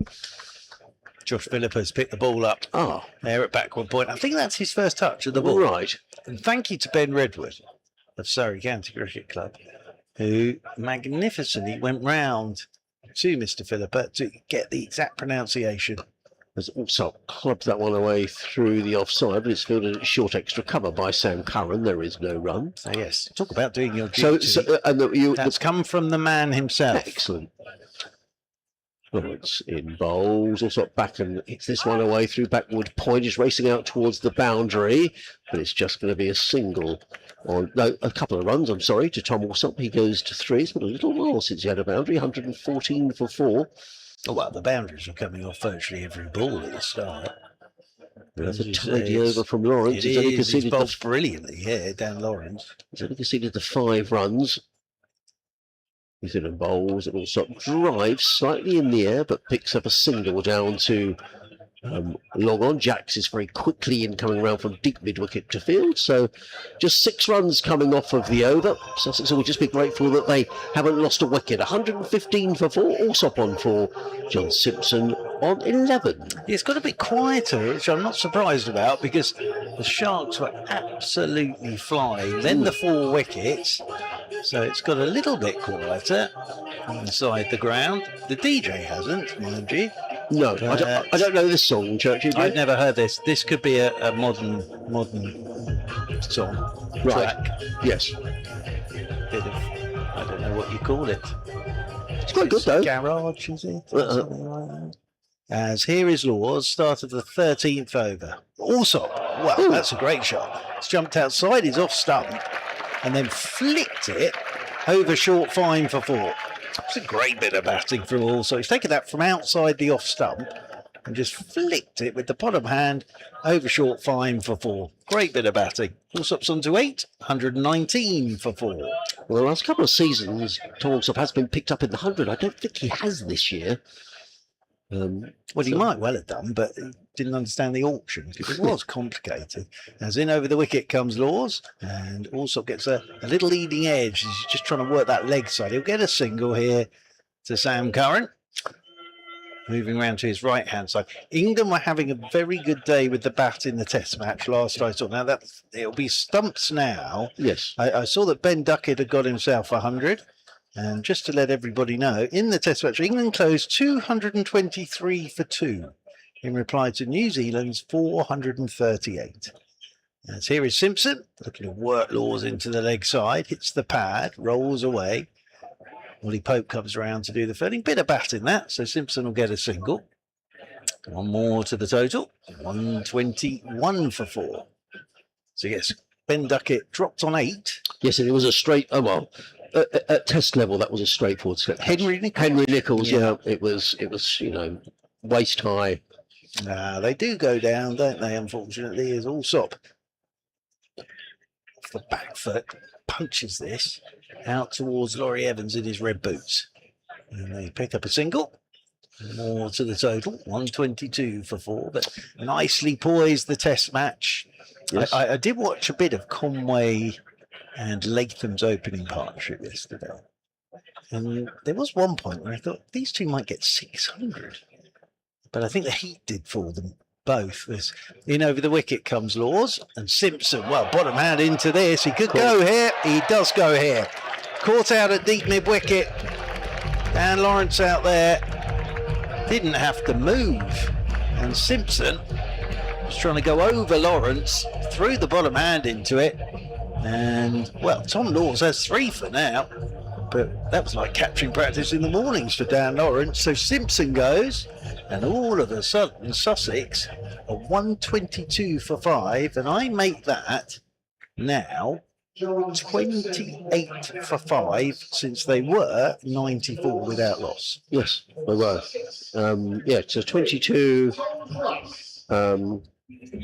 Yes, that's right. Yeah, they lost 5 for 28. Yeah. In the 8th over, they were 94 without loss, and we're now in the 13th. And I said right at the start, it is without being disrespectful to the batting capabilities. I mean, Danny Briggs, Ollie Robertson could all bat, and Tamal Mills and Henry could biff a few at the end. But realistically, the top 7 have got to make the runs here for Sussex. And this is number 7, who's Tom Price, as he faces. Oh, sorry. That's all right. Tom Laws, who plays it into the offside, and there is no run. And it's the end of the over anyway. I wouldn't have done it as well as that. And that rolls to backward point. But again, it's a very good over from Tom Laws. But that's extraordinary, really. So 28 for 5. Yeah. From being 94 without loss to suddenly 122 for 5. And I think I did say a couple of times that Sussex have been prone to this season after very good starts through Hughes and Ward. Daniel Hughes being around for a long time in these matches is absolutely key, and I did fear the worst when he got out. Well, the way those two were playing, I can equate it to when a child is playing with their favourite toys and then those toys get taken away from them. In comes Lawrence, bowls to Alsop, who's cutting this one away. To backward point, just picks up a single. There's a massive onus on these two here. I mean, Sussex now need to get a total on the board that they might be able to defend. And I would suggest that's got to be getting towards 200. So I would say they've got to, here, this is about, isn't it, picking up 7/8 and over and getting themselves at least a target they might be able to defend. Lawrence is in, bowls, and Price is hit. That was high up on the thigh pad that all bounces out into the offside no run. And the extraordinary thing is, it's been Lawrence and Laws. Yes. They picked up all 5 in tandem. So those two have just bowled together and have picked up those 5 wickets. Tom Laws 3 for 14 as Lawrence is in, bowls. There's a loud appeal as Price prods forward, and he's probably thinking here, Tom Price, I can't really play any big shots here. I just need to rotate the strike, get Tom Alsop on, and let's pick up the ones and the twos. The Sussex have got themselves into a bit of a pickle here. 123 for 5. Lawrence bowls, and Price again defends. And but all of a sudden, from looking like the greatest pitch I've ever seen, Sussex are now playing it like it's full of demons, which it isn't. It's just the situation. It's totally the situation, isn't it? Lawrence in the bowls. Price drives firmly to mid off. That's what Sussex need to do. They just need to pick up the ones and twos here and get themselves some sort of a score, because 150 is not going to be enough. 124 for 5. Price on 1, Alsop on 11. As Lawrence is in, bowls, and Alsop clips this one through mid-wicket. They pick up a single. Yeah, just from the reaction there, Lawrence, he's taken that off middle stump, but what a spell of bowling that has been from Dan Lawrence. Just the 3 off the over. 125 for 5, and Lawrence's figures, Churchy, are 4 overs, 2 for 18. Unbelievable. And look, Laws is about to bowl his 4th. I can't remember a T20 game where 2 bowlers combined have bowled their 4 and their 4 together at the same time. I can't remember that, actually. I cannot think of another game I've been at where 2 bowlers have bowled their allotment of 4 overs together in tandem at the same time. There's Tom Laws. He's going to bowl his final over. This is picked up, swung, leg side by Alsop for 6. So he's got hold of that, hit it flat into the Spen Karma Pavilion. And a gentleman there stood up waving his 6 placard. And Alsop moves on to 18. When you consider as well that Sam Curran's 1 over went for 24, Tom Curran's 2 overs went for 23. I don't think I've ever seen that in a T20 game. And this is swung by Alsop. Oh, he's hit that hard as well. That's going to go away for 4 more. So Alsop goes 6-4. It's good from Alsop. 4 more to the total, and suddenly the crowd get back into it. 135 for 5. Have you ever seen? I've never seen it. It's a remarkable spell, isn't it? Particularly where, because Sussex were off to that flying start. Now, Tom Alsop doesn't need to go mad here. He's taking 10 off the over. These two need to stay together, Churchy. Laws is in to Alsop, and he's forward. We'll get a single, playing this one up the ground, and Sam Curran comes round to do the fielding. I'm sure there are people yelling at their TV screen or the radio or their computer saying, oh, that happened before. But I cannot remember 2 bowlers in T20 bowling together in tandem and bowling the 8 overs between them off the spin. And Lawrence came in to bowl. Was that in the 9th over? I think it was. And Sussex were 92 without loss after 7. As Laws comes in over the wicket, and this is driven by Price, but good fielding by Laws off his own bowling, and Allsop's dived head first back into the crease, but Tom Laws was never letting that ball go. But gaps here, I mean, sorry, we've got 4 fielders on the leg side boundaries. There's plenty of singles to be taken. I think with 11 off the over so far, pick up some ones, maybe a 2, and that's a good over for Sussex. 2 to go of the 15th. As Laws is in, and Price drives again. Laws will do the fielding off his own bowling, doesn't really time it, Price. I'd hazard a guess these are Laws' best figures in T20 as well. 3 for 25. Yeah, Laws and Lawrence have gone 8 overs between them. And they haven't gone for many, and they picked up five wickets. Changed this whole innings. And there's Laws. Over the wicket he goes to Price. He'll get a single down the ground towards long on. Terrific figures from Tom Laws as well. 3 for 26 off his 4. So Laws and Lawrence are finished. 137 for 5 after 15. 5 to go for the Sharks to put something up around 200 on the board. And you're listening to live cricket on the BBC. Adrian Hums and Mark Church on the most glorious evening. If you wanted to pick an evening to watch T20 cricket, this is it. There's barely a cloud in the sky. Good wicket, fast outfield, packed crowd.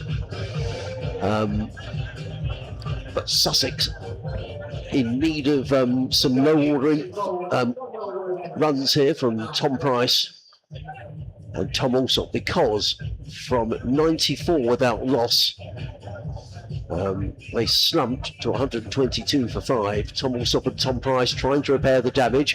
Will Jacks coming in for his 3rd over, figures of 0 for 21 from the Cromwell Road end of the ground to bowl to the right-handed Tom Price. Bit of a delay while Allsop adjusts his gloves at the non-striker's end. As in comes Jacks, and Price turns that onto the leg side. It picks up a single fielded by Sam Curran. 1 more to Price. He's on 3. The major threat here for Sussex is really carried by Tom Allsop. You feel he needs to be there, you know, for the next, well, a good part of these next 5 overs. 138 for 5. Jacks is in, bowls, Allsop slams that one away. Very good piece of fielding. A short extra cover by Sam Curran to his right-hand side, because that could well have gone for 4 runs. As it is, it's just a single. Allsop to 24. 139 for 5. It was Tom Price, the former Gloucester man, on to strike as Jacks is in, bowls. Price pulls that one away, and he's going to pick up a single out to the fielder on the deep mid-wicket boundary. Just 1 more. Price goes to 4, 140 for 5. Yeah, Allsop's in that tough position. He's going to have to hit the trigger at some point. Yes. Because we're in the 16th over now. So he's going to have to take a risk or 2 here. That's clipped away by Allsop. He's going to pick up. You have to be quick here. Throw comes in. You have to be really quick. Well, the throw was a little wide of the stumps, but Allsop is very, very quick and just put pressure on the field. It was that. Tom Laws? Yeah, Will Jacks is not happy. No, he felt they should have just been a single, which he should have been probably. But 2 to Allsop, he retains the strike. He goes to 26, 142 for 5. Jacks again. Bowls. Allsop plays this one away to backward point. If the throw hits, it could be out. It's a very good bit of fielding, but a good bit of running. Balls played to backward point. Tom Allsop set off. The throw came into Will Jacks, who whipped off the bails, but Allsop was home for another single. Let's just see this. Yeah, just about back. Allsop goes to 27, 143 for 5. 1 ball to go of the 16th as Jacks is in, bowls. And Price hammers that away. And that has gone for a maximum. Well, Sussex needed that. Tom Price planting his foot down the wicket. The front foot pulling that one away over mid-wicket for 6 runs. So a better over as far as Sussex are concerned. Price and Allsop Avanata, 149 for 5 at the end of the 16th. Yeah, 12 off that over from Will Jacks. But again, it was one of those where when you heard the noise off the bat, you knew it was 6. From Price, soared away the old slog sweep. Away for 6. So Chris Jordan coming into the attack to bowl the 17th over. And Allsop will be the man on strike. All of a sudden the crowd are back in good voice. Returning to the CN for Surrey. Chris Jordan, hugely experienced, of course. So Allsop on 27. Start of the 17th over, 149 for 5 as Jordan is in from the CN. This is picked up by Allsop and flicked away out towards deep mid-wicket. There's a little misfield there from Dan Lawrence, which enables them to get back for 2. So 2 more to the total. Lawrence is annoyed there. Kicks the turf in frustration. That brings up the 150 for Sussex. 151 for 5. Still remarkable, though, if you think about it. From 94 without loss in the 8th over. We're in the 17th. And we've only added another 57. And lost 5 wickets in the process. Chris Jordan is in to Allsop, and also, little inside edge onto pad here. That's running away. Off goes Ollie Pope in hot pursuit. And they'll get a single. And Allsop moves on to 30. Price comes back onto strike on 10. Yeah, because that bowling change came in the 8th over. It was 92 without loss when Lawrence came into the attack in the 8th over. And he picked up a wicket in his opening over, didn't he, when he was LBW. He had Harrison Ward, who made a very quick 49. Jason Roy down below is sporting his sunglasses. Excellent look, that from Jason Roy. With the sunnies and the cap on.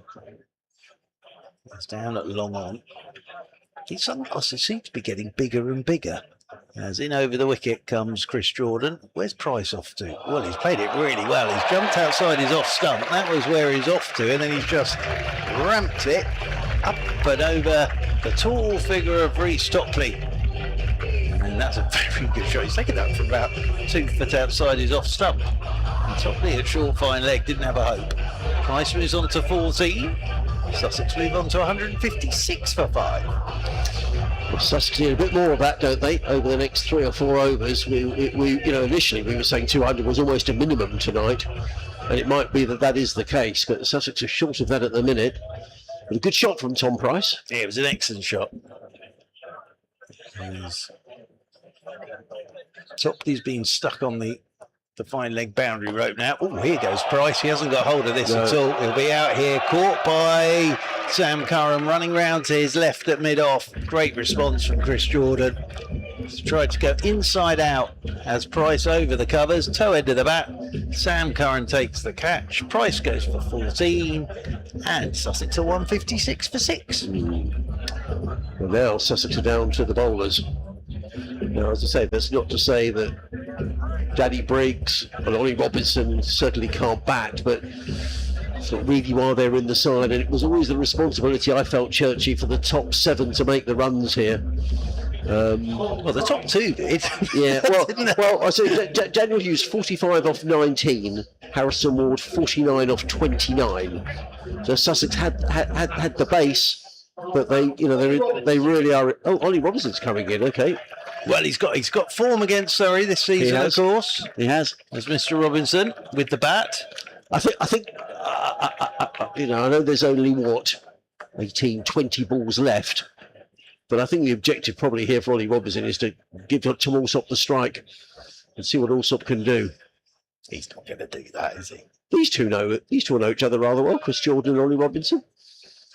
Well, here is Jordan. Coming into the right-handed Ollie Robinson, and he's uppercutting, 1 bounce down to third man for a single. So Ollie Robinson's off the mark straight away. 157 for 6. And Allsop comes back onto strike on 30. Chris Jordan's hurrying through. I'm not quite sure. Cut-off time is 8:18. I think they've been quite quick, haven't they? Yeah, I think they'll be fine. Otherwise, of course, you lose one of your fielders. You don't lose them, but they have to come up. They're not allowed outside the fielding circle. It'd be quite fun if you had to sort of actually lose them. As this is tucked away by Allsop down the ground, and get a single hit down towards fine leg, and that's the end of a good over from Chris Jordan. So 17 gone. 158 for 6. And crowd there on the live stream enjoying themselves. There's a lady there having a bit of a boost. Well, she is, isn't she? Yeah, Yeah, she look might at not that. want to see this again, but her husband looks absolutely crestfallen by this. He looks as if he doesn't want to join in. No, yeah.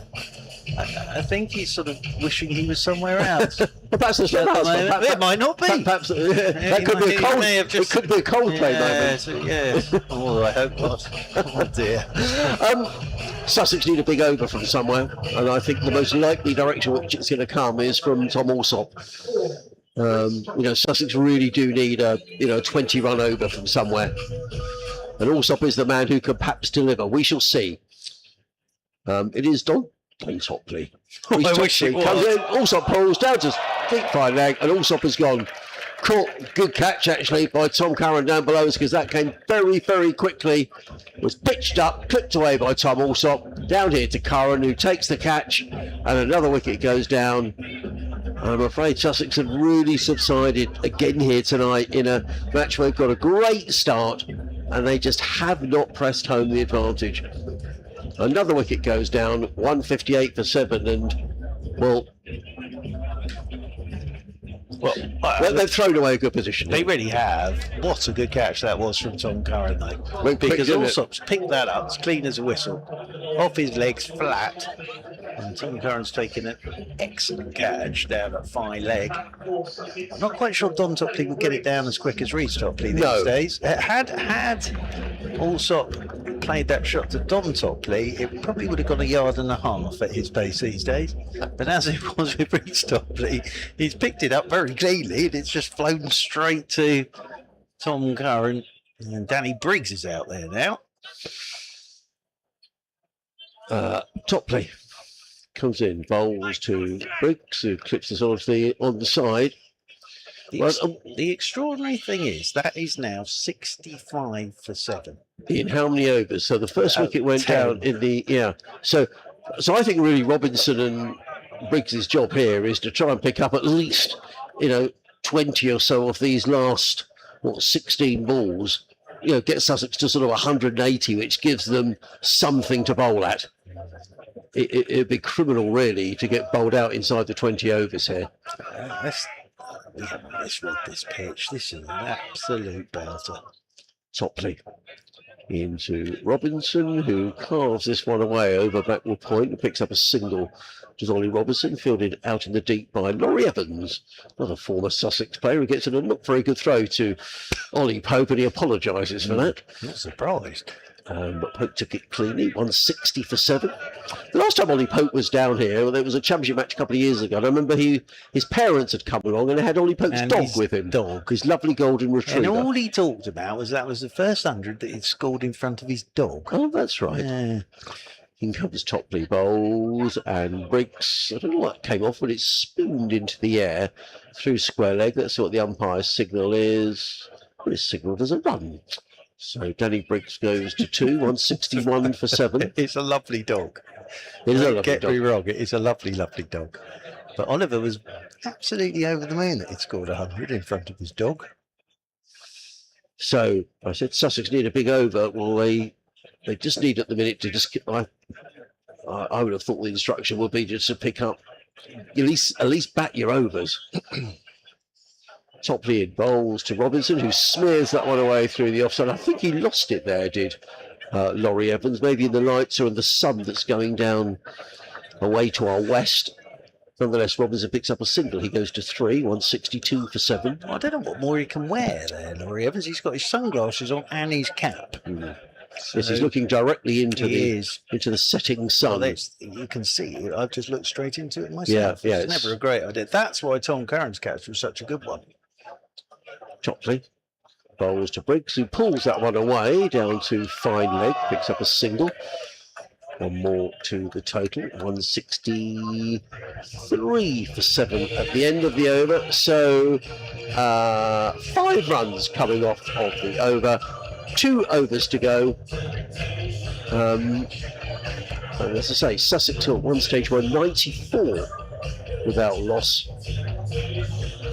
are now 163 for 7. It does look nice in the old corporate hospitality down there. Just looking at the pictures on the live stream. That's a very nice way to watch your cricket. It is. Very nice way. So it's going to be Chris Jordan to bowl the 19th over. And you will have Danny Briggs on strike. Tom Laws is down below us at log on. He of the excellent figures this evening. As over the wicket then goes Chris Jordan to Briggs. Briggs punches off the back foot but straight into Jason Roy at extra cover. And that will be a dot ball. 3 for 25 tonight for Tom Laws. Very good. Yeah, very good. And as I say, I cannot remember in a T20 game seeing two bowlers bowl their 4 overs in tandem, take out 8 overs and pick up 5 wickets between them. That's what's turned this, is Laws and Lawrence. Yep. As Chris Jordan comes in over the wicket to Danny Briggs. Briggs swings into the leg side. Off goes Tom Laws in hot pursuit towards the corporate hospitality. He does well. Flicks the ball inside the rope. Will Jacks will do the rest. And the throw comes in. And they will pick up a couple. Very good work from Tom Laws there. Sprinted round to his right. Flicked the ball back inside the boundary rope. Showed a very good turn of pace, did Tom Laws there. Well, it's quite, when the ball is rolling down the slope here, it's gathering momentum all the time. It's quite difficult to cut the ball off. So, the athleticism of youth. 165 for 7.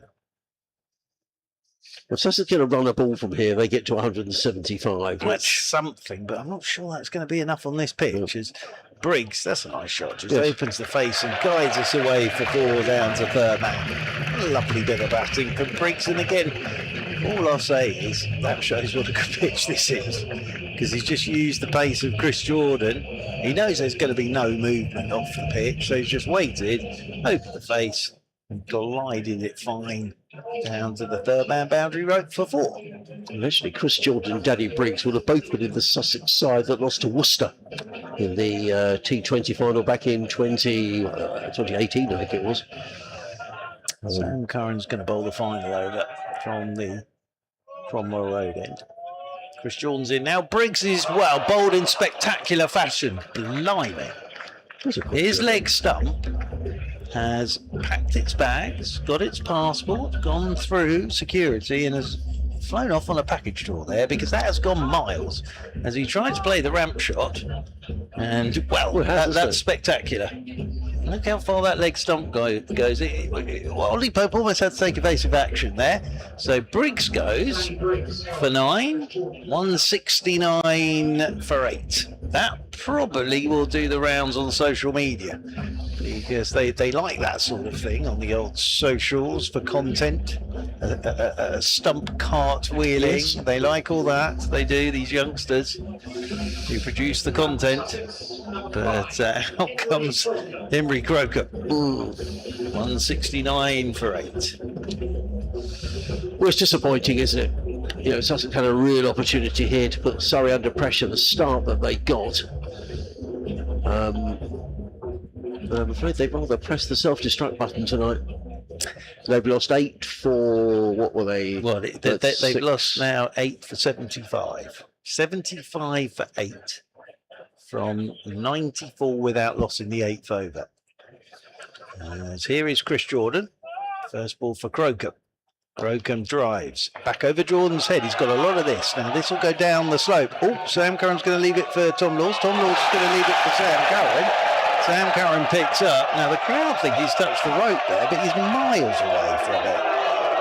Absolutely miles away from it is Sam Curran. We'll see it again here on the live stream. They did make a bit of a haul, sort of leaving it for each other, but he's just about, he's done all right actually there. It was a bit closer than I thought, but he flicked it in the air as he went over, so he wasn't actually touching the rope with the ball, as the crowd don't like that, as you probably heard. Crocombe here backs away, thick inside edge onto his pad, rolls away into the offside. End of the over, 171 for 8. 1 over to go. Crocombe 2, Robinson 3. And can Sussex get themselves up to about 180? Well,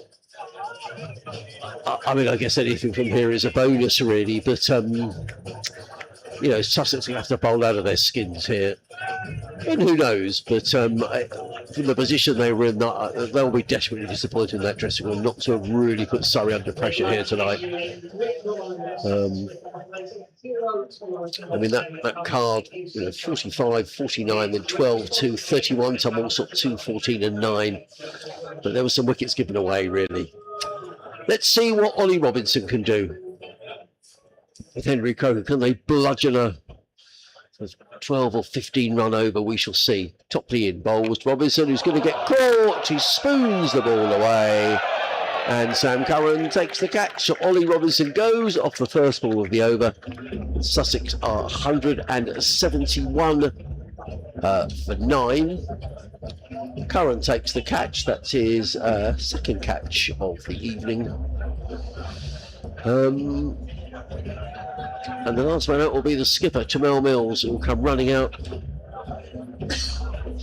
Sussex have lost 9 for 77. Yeah, is that right? It is 77 for 9 since the 8th over. It's an amazing turnaround. Really. Sorry, I wasn't taken by Sam Curran at all. What am I talking about? It's on yours, I think. Yeah, sorry. That's great. But no, it's an extraordinary turnaround. It really is. From 94 without loss, and in no bother on an absolute belter of a surface. I did slightly predict it. You did, but it shouldn't have happened on here. On this pitch, this shouldn't have happened. No. I'm taking nothing away from Surrey. He bowled brilliantly. Curran in bowl. Jamel Mills with a big heave that all goes through to keep hope. Laws and Lawrence were absolutely outstanding with the ball. But, if you're Hughes or Ward, you're sat there thinking, we've left hundreds out there in the middle. We really have. Those two could have both had hundreds by the 15th over. And then to fall away like it has is remarkable, really, on a surface like this. Topley. And again, rolls and Mills hits us all the way down to Longwood. He's going to get caught by Chris Jordan. Jordan goes. And just to add insult to injury, Sussex have bowled out without using their full 20 overs as well.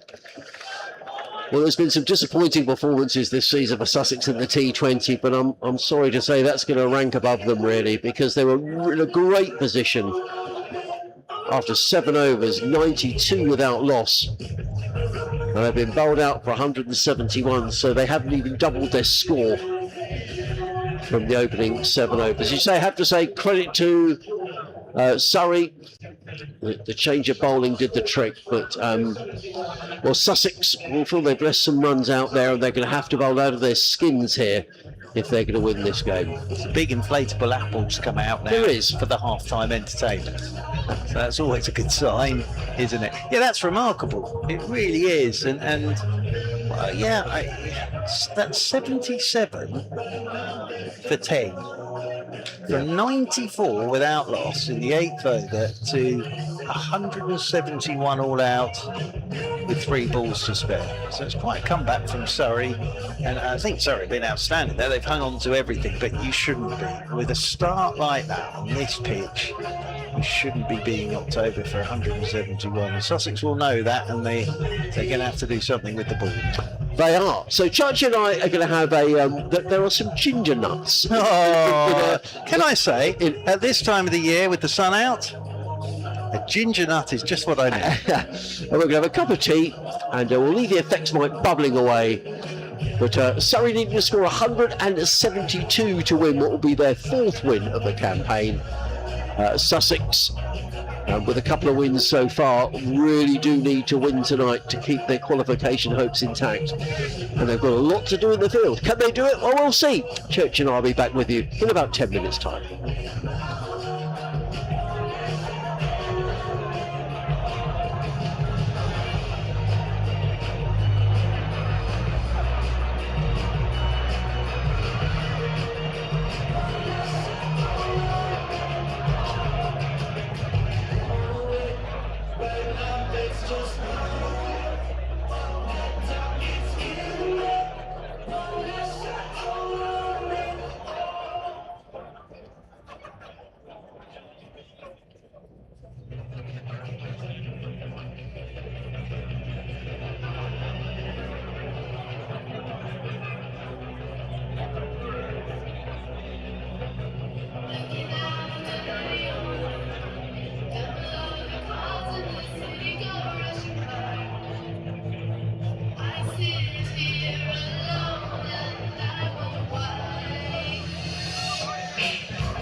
Well, it's the moment you've all been waiting for. It's time for the ultimate battle, the Thatcher's Apple Roll. Now, you probably thought this event could get bigger or better, but it has done. I'm delighted to let you know that we are operating a Thatcher's Apple Roll relay today here at Sussex County Cricket Ground. This is by far the most important athletic event taking place this weekend in the sunshine. It's time to meet our teams.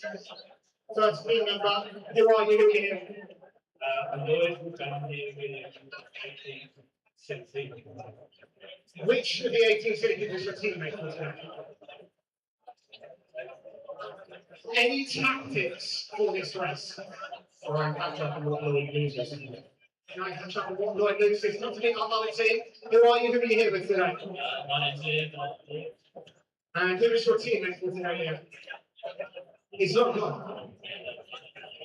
Well, one teammate has lost track of where he needs to be. He's down there. The rest of you can get in position for the Thatcher's Apple Roll. Work out who's going first, who's going second. You do not want to miss this.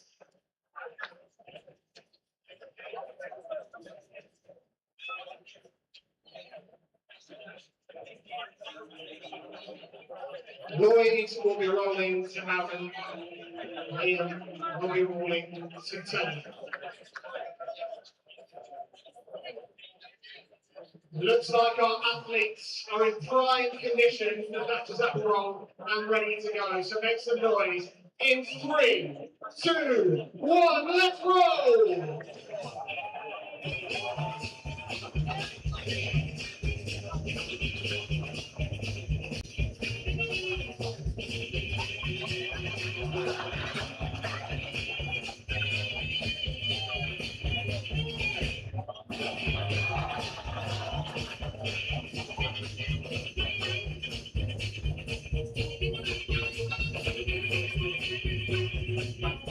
Well, it looks like we have an undisputed champion, even though he did his very best to take me out in the process. Your winners, Aaron and Lloyd! Well, that'll do it for the Thatcher's Apple Roll. Stay tuned here as Sussex goes through the crowd for Sussex. We're back out tomorrow.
Everyone at Sussex Cricket would like to wish a happy birthday to Nick Aldridge, who celebrates his half century today. But like, of course, please, as he raises his hat.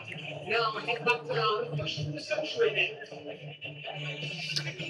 Well, welcome back to Hove as the umpires Ian Blackwell and Chris Watts make their way out into the middle, and the Surrey batsmen come out to begin their reply to the Sussex total of 171, which may not sound a bad score in T20 terms. However, when you consider Sussex were 92 without loss after 7 overs, to be bowled out for 171 inside the 20 overs as well, Sussex will be bitterly disappointed that that's their total. However, that's what it is, and Sussex have to forget about that now. They have got a decent bowling attack tonight in that they've got Tamal Mills, Ollie Robinson, who's back from England duty, Henry Crocombe, James Coles.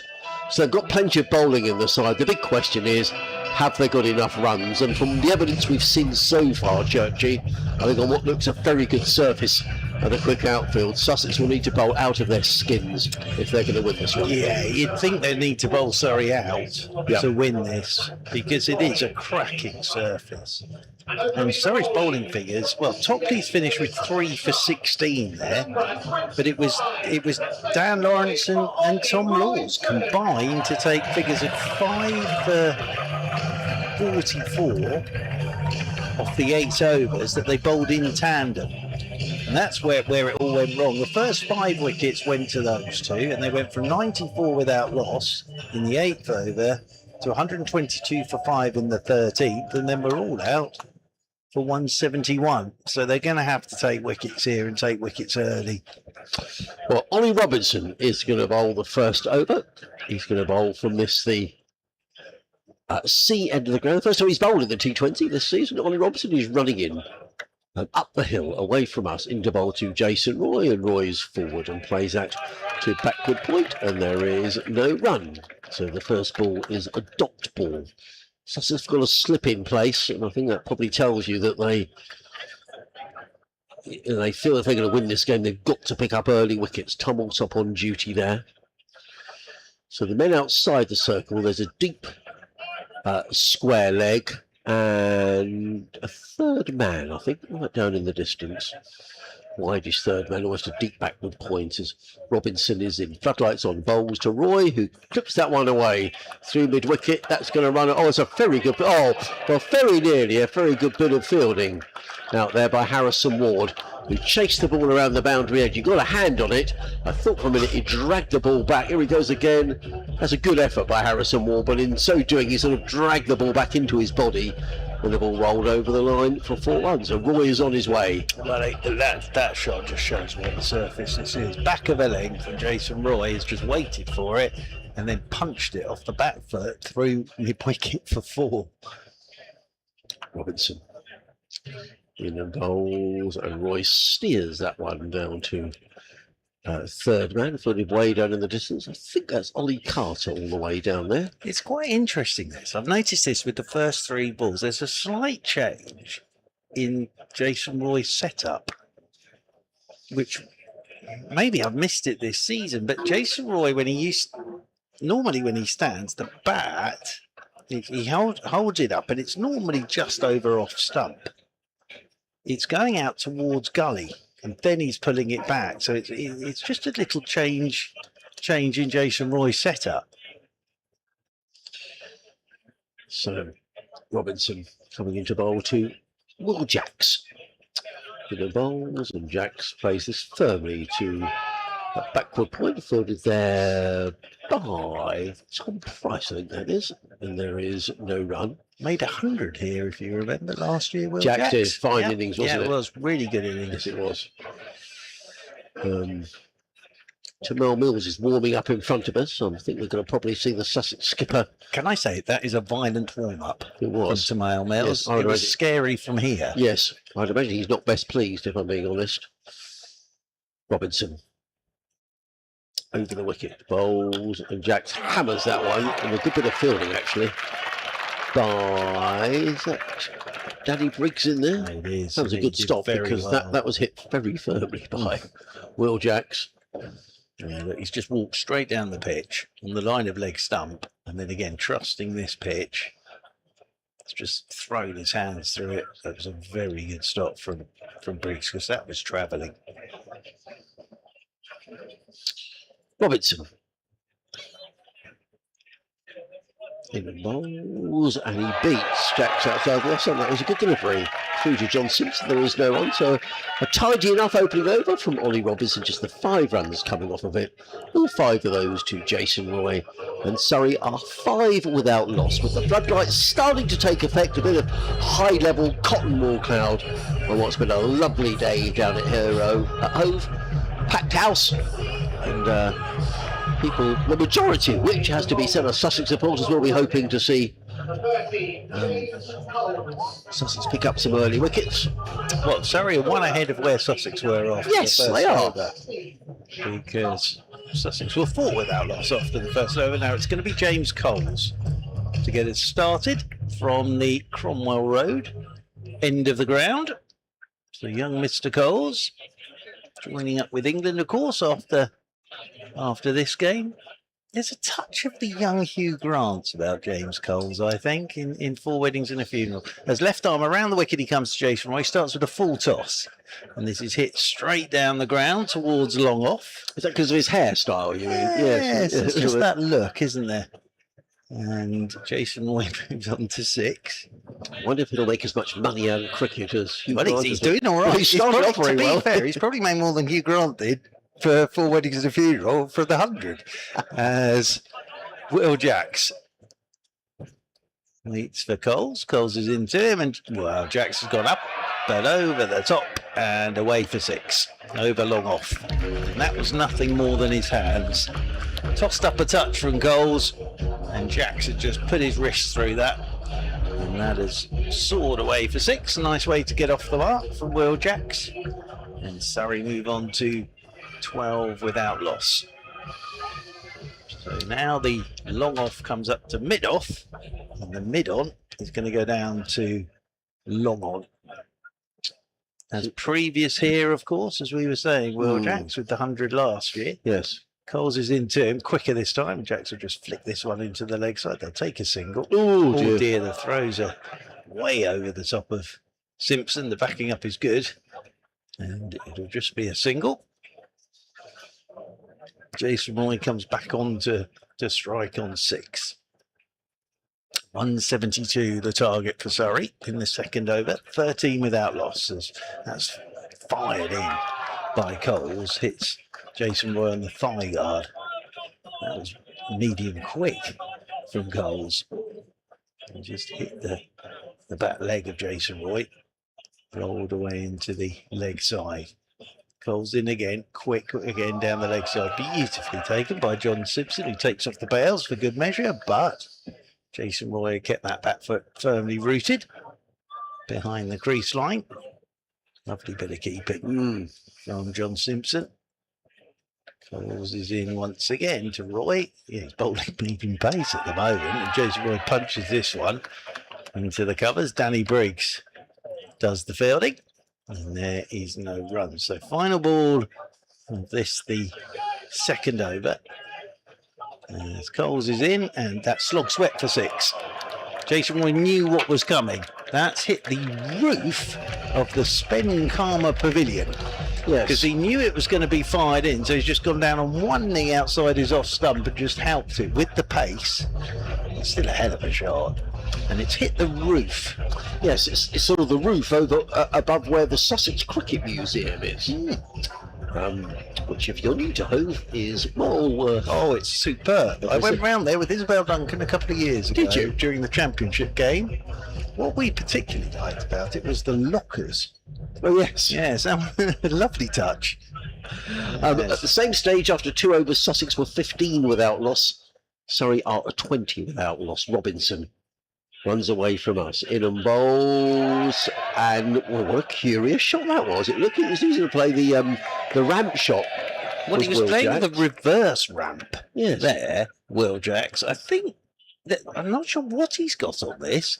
I think it's a sort of combination of arm, glove, no bat, and it's actually almost gone straight back to Robinson. How strange. The net effect, it'll be a dot in the scorer's notebook, but that sort of belies what actually happened with that delivery as Robinson runs away from us again. Up the hill and bowls. Oh, that's a good delivery. Well pitched up, and he beats Jacks. The ball whistles through to John Simpson. So good opening here from Ollie Robinson. I thought we might see Tamel Mills open the bowling because Sussex need wickets here. Yeah, good Yorker. Great Yorker. Well, it did get under the bat of Will Jacks. It was just outside the off stump, but it's very good bowling from Ollie Robinson. Looks up towards us. You can't see us because you have to look through sort of darkened glass. As Robinson is in and bowls to Jacks. Short, pulled away by Jacks down to the fielder, but deep backward square leg, and the throw comes in. One more to the total. Jacks goes to 8, 21 for that. Is it a bit like when you're doing the old police lineup and they can't see you behind the glass? I think it is. Yes. Yes, I think you'd have to look at a certain angle to be able to see. Well, that's good to know. Yes, isn't it, really? So they can't see you if you're taking your shirt off or anything along those lines. Robinson in bowls, 2 rights down the leg side, and he's got out. Well, he's strangled Jason Roy down the leg side there, so Ollie Robinson picks up a wicket in his second over. I reckon he's gloved that through as Jason Roy. He's taken down the leg side by John Simpson, so Sussex needed an early wicket. They've got to just see this again. Yes, I think it's probably brushed the glove. Robinson appealed and Jason Roy walked off before the umpire had put his finger up. So, Sussex with the early breakthrough, Ollie Robinson with that wicket. And Sussex will need a little bit more of that, but at least they've picked up a wicket. And Ollie Robinson, in his first appearance of the season in T20 cricket, picks up a wicket in his opening over. Oh, Jason Roy will be annoyed about that. But it does happen. Down the leg side strangle, off the glove. So Josh Philippa is out there in the middle for his first Surrey appearance. Very fine player, this man. Making his Surrey debut tonight. Or, of course, if we were in Australia, making his Surrey debut. That's how they say it, isn't it? But yes, well, that's a little pickup for Sussex. Getting rid of Jason Roy for just 12.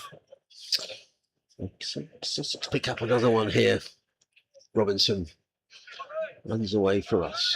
In bowls and drills. Whoa, that's a super. I thought for a minute that was going straight to extra cover. It was drilled away by Philippi through the covers for 4 runs. I don't think that was that far away from Danny Briggs. Nonetheless, he picks up a boundary. It's a good way to get started on your debut. First ball on the up, in the air, straight through extra cover for 4. Yes. So Philippi is on his way in a Surrey shirt. 25 for 1. He's a very fun player to watch. That's what I would say. Having seen quite a bit of him in the old Big Bash, he's a fun player to watch. We're changing the field. We've got a fine leg now, and that sweep on the cover boundary as Robinson is in bowls to Philippi, who drives. Oh, that's 4 more. Well, that's a super shot. That was over pitched, and Philippi has just eased that one away through extra cover for 4 runs. So 2 beautiful shots, well, particularly the second one at the end of the over.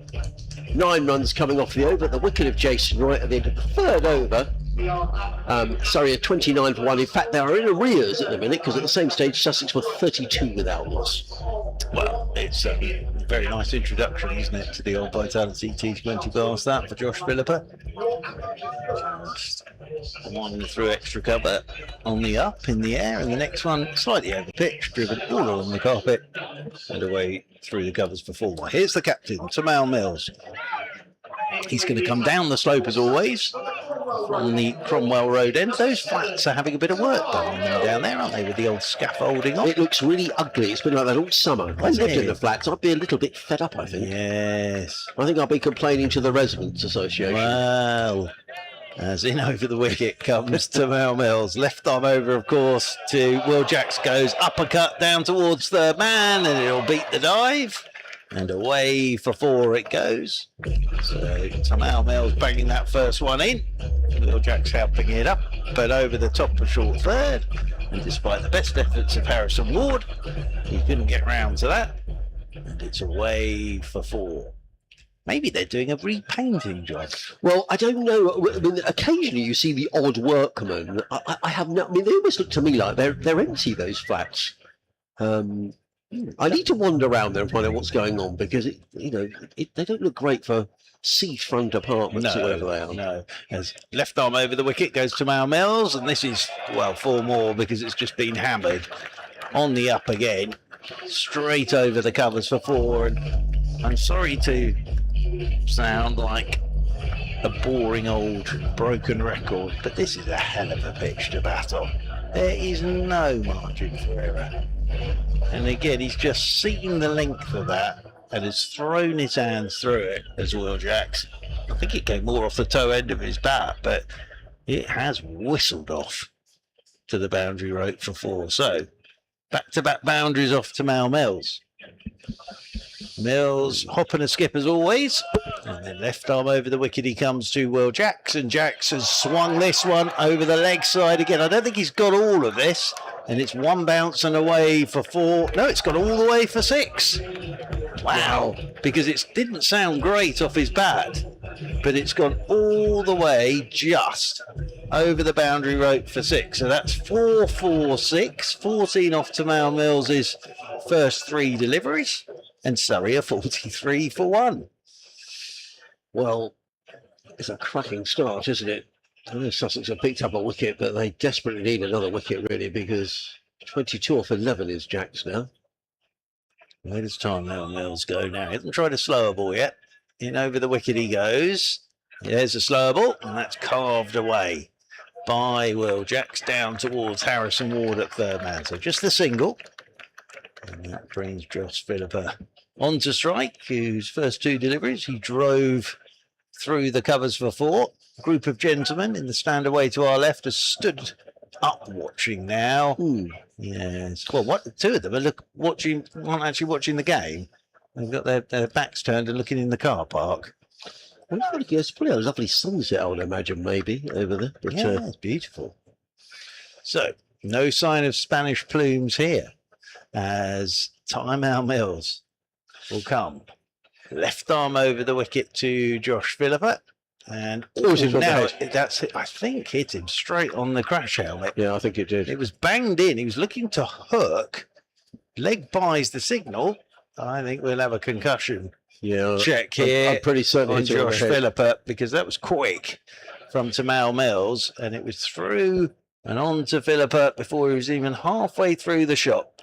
That hasn't got anywhere near that. So out comes Paul Steele, the Surrey physiotherapist, and there will be a number of questions for Josh Philippa to answer. That was quick.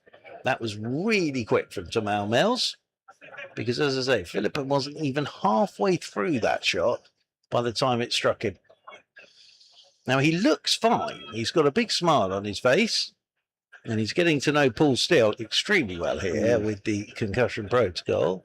Paul Steele will take his time over all of these. He's had a few of these this season.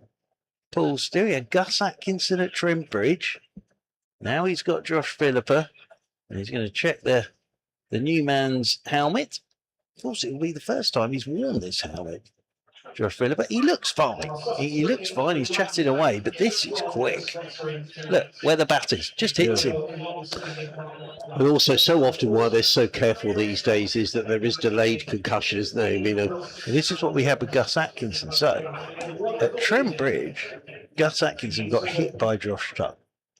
Paul Steele went out, did all the concussion protocols, and then it was brilliant. Went to both the umpires, Ian Blackwell and Nigel Long. I said, keep an eye on him. I'm coming back out in 2 overs time to check. Came back out in 2 overs time. Gus was allowed to continue, but he said, if you see anything, let me know straight away. And after about 25 minutes, the umpires signaled to come back out, and then he took him off. And he failed the concussion test.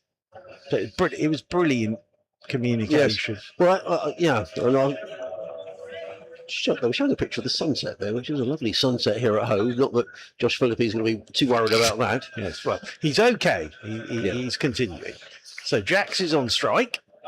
It's been eventful this over. Tamal Mills is coming left arm around the wicket to Will Jackson. He's pushing this one down into the leg side, and there is no run. So the end of the over, 4 gone.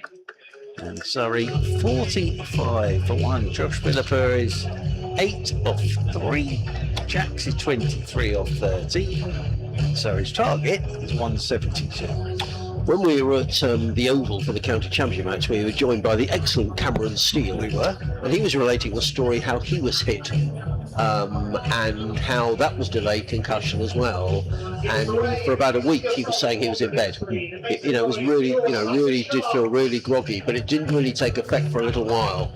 So I'm sure the Surrey medical team will have an eye to make sure he's okay. Robinson is in bowls. Well, he's going to get 4 runs here, but they are rather fortunate runs. He could have easily dragged them. Are you giving us leg buys? Let's wait. Yeah, they are leg buys. Yeah. We should just pull that one away. Well, ironically, he's threw this one a bit early. Yes. And it's hit him on the waist, and then just run off down to the boundary rope for 4 leg buys. 49th one. At the same stage after 4 overs, Sussex were 43 without loss. So in terms of the scores, they're not far off, but things started to go horribly wrong with Sussex. As in comes Robinson bowls, and again he beats him outside the off stump. The ball goes through to John Simpson, and there is no run. See this again. Well, he's absolutely thrown the kitchen sink at that. Well, that's the first ball that's done anything in the entire game. Yeah, look at that. It's got miles. Jagged back. Yeah, that really has jagged back. I haven't seen anything like that all evening. No, that's gone a long way. Good bit of bowling that from Robinson to get the ball to do that on this surface. That's a terrific piece of bowling.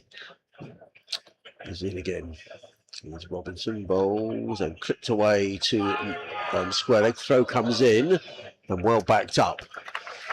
Very good bit of fielding by Ward. Not the greatest throw, but good backing up. That's Tom Alsop out there.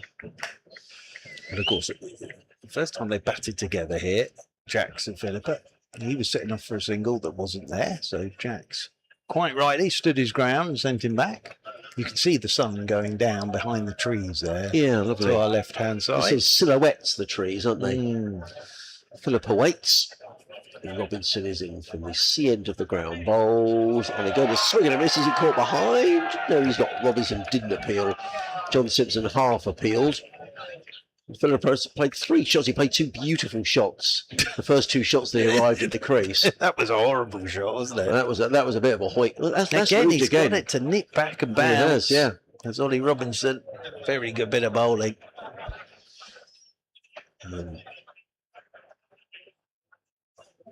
Robinson in his third over.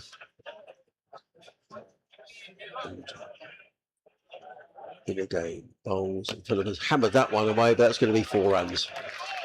That's what he's intended to do with the previous one. He's belted that one away through Wiley's Woodring. I don't think Ollie Robinson's desperately impressed with that shot. Well, nonetheless, I think to be fair to Phillippa there, he's kept his shape. With the others, he's lost his shape. With that one, he's kept a pretty sturdy base on that. He's almost punched that rather than pulled it for 4. 50 up for Surrey. Yep, 53 for 1. Robinson in again, bowls to Phillippa, who pulls that one out there. Crumbs, you heard the crack of the ball on bat as that one absolutely whizzed away through Wiley's wicket for 4 the runs. extraordinary thing with that is he walked down the pitch, Robinson saw him coming, he banged it in. That's like a tennis shot. That's like a forearm smash through the leg side by Phillippa, because Robinson saw him coming, so banged it in. I think if you're playing that shot, you're fine after the concussion test. So it's 57 for 1 at the end of the 5th. Jack's 23, Phillippa on 16. At the same stage, Sussex were 56 without loss. There's not a lot in it. There's not a lot in it yet. So Terrell Mills has taken himself out of the attack. His first over costing 15. And Henry Crocombe into the attack. Yep. So Sussex did wickets. Highly rated, this young man. Of course, was called in as cover for the Oval Test, wasn't he? Yes, he was. So here is Crocombe in over the wicket to Will Jacks, and that's hitting the thigh guard of Will Jacks. Rolls away into the leg side. Leg by is the signal for me in Blackwell. He's also now been picked up in the 100 as well. Has he? Henry Crocombe. So he was a late pick. So yes, and he stayed up at the Oval actually, Churchy, for the whole game. He didn't come back for the championship. Oh. No. Which we were a bit surprised about. Yeah. As Crocombe is in over the wicket to Josh Phillippa, and that one's turned into the leg side, rolls in there towards short mid wicket, and there's no run. Oh, that's a shame. Yeah, I think we rather thought that he might. Yes, well, he probably should have done, really. Yeah. Be better off bowling. But that's a very old-fashioned way of looking at things, I know. And I am an old bloke these days, but I'm sure he learned a great deal from doing absolutely nothing for 5 days at the Oval.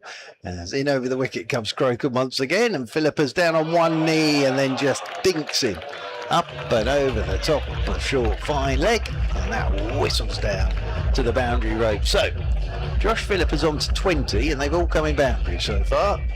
I told you it was fun to watch. 20 off 11 deliveries, 62 for 1. Thump on the head as well. Yep. It's been eventful, hasn't it? But it doesn't seem to have impacted him since that blow to the head. See, Danny Briggs is warming up. Sussex needs some control here. Crocombe's in once again to Josh Phillippa, and Phillippa's pulling off the front foot. That'll be 4 more out towards the mid-wicket boundary. Phillippa moves on to 24. 6 boundaries for him now. I think Danny Briggs is suggesting to Terrell Mills a fielding change. I think they're going to put someone else out on the leg side and bring up that cover sweeper. But Surrey from here only need to score at 7.4 and over. Flying along at the moment. 66 for 1. As Crocombe's in again, that's down the leg side. This will be wide signal. Yeah, I mean, Surrey are going along 11.7 and over. Well, it's such a good pitch, this. Yes, well done, Ben Gibson and his team. Oh, brilliant. Brilliant pitch for T20. Because we've had a few this season that have been a bit tired, and it makes it interesting because they've been low-scoring affairs. But I think when you've got a full house in, this is what they like to see. Yeah. There's Crocombe, in he comes, right arm over. That is a short, slow bouncer, and Phillippa was through that very early. It's a good bit of bowling. One bounce into the gloves of John Simpson. Umpire Blackwell saying that's the goal. 1 for the over, young man. But that's a very good bit of bowling when I see it again. Is he giving a what? Is he giving another wide? Yeah, he's wided him, but that's come from the square leg umpire. Oh, okay. I think it's a little bit harsh. I thought that was a really good bit of bowling from Crocombe. As in over the wicket he comes, goes full of length this time, turned by Josh Philippa out towards deep backward square. And they will pick up a single. One more to the total. Philippa moves on to 25. His first run that hasn't been a boundary. Ah. And on to strike comes Will Jacks. A long old over this from Crocombe. Yes. Not even through the power play yet. 69 for 1. Crocombe coming down the slope. Right arm over the wicket to Jacks, and Jacks, well, that'll be 4. He's just drifted onto his pads, and Jacks helps that to the right of Robinson at short 5 legs. So that's the end of an excellent power play for Surrey. But then, of course, Sussex had an excellent power play because they were 80 without loss. Surrey, 73 for 1. This was the point, though, where it started to fall apart for Sussex. It did. So at the end of the 7th over, Sussex were 92 without loss. But then, as you say, the bowling change came. Dan Lawrence picked up the wicket, and from there on, the Sussex innings rather fell away. So we shall see. Now, I did think Danny Briggs might come into the attack, and indeed it is going to be the left-arm spinner. But Sussex need wickets here because they're not going to win the game any other way.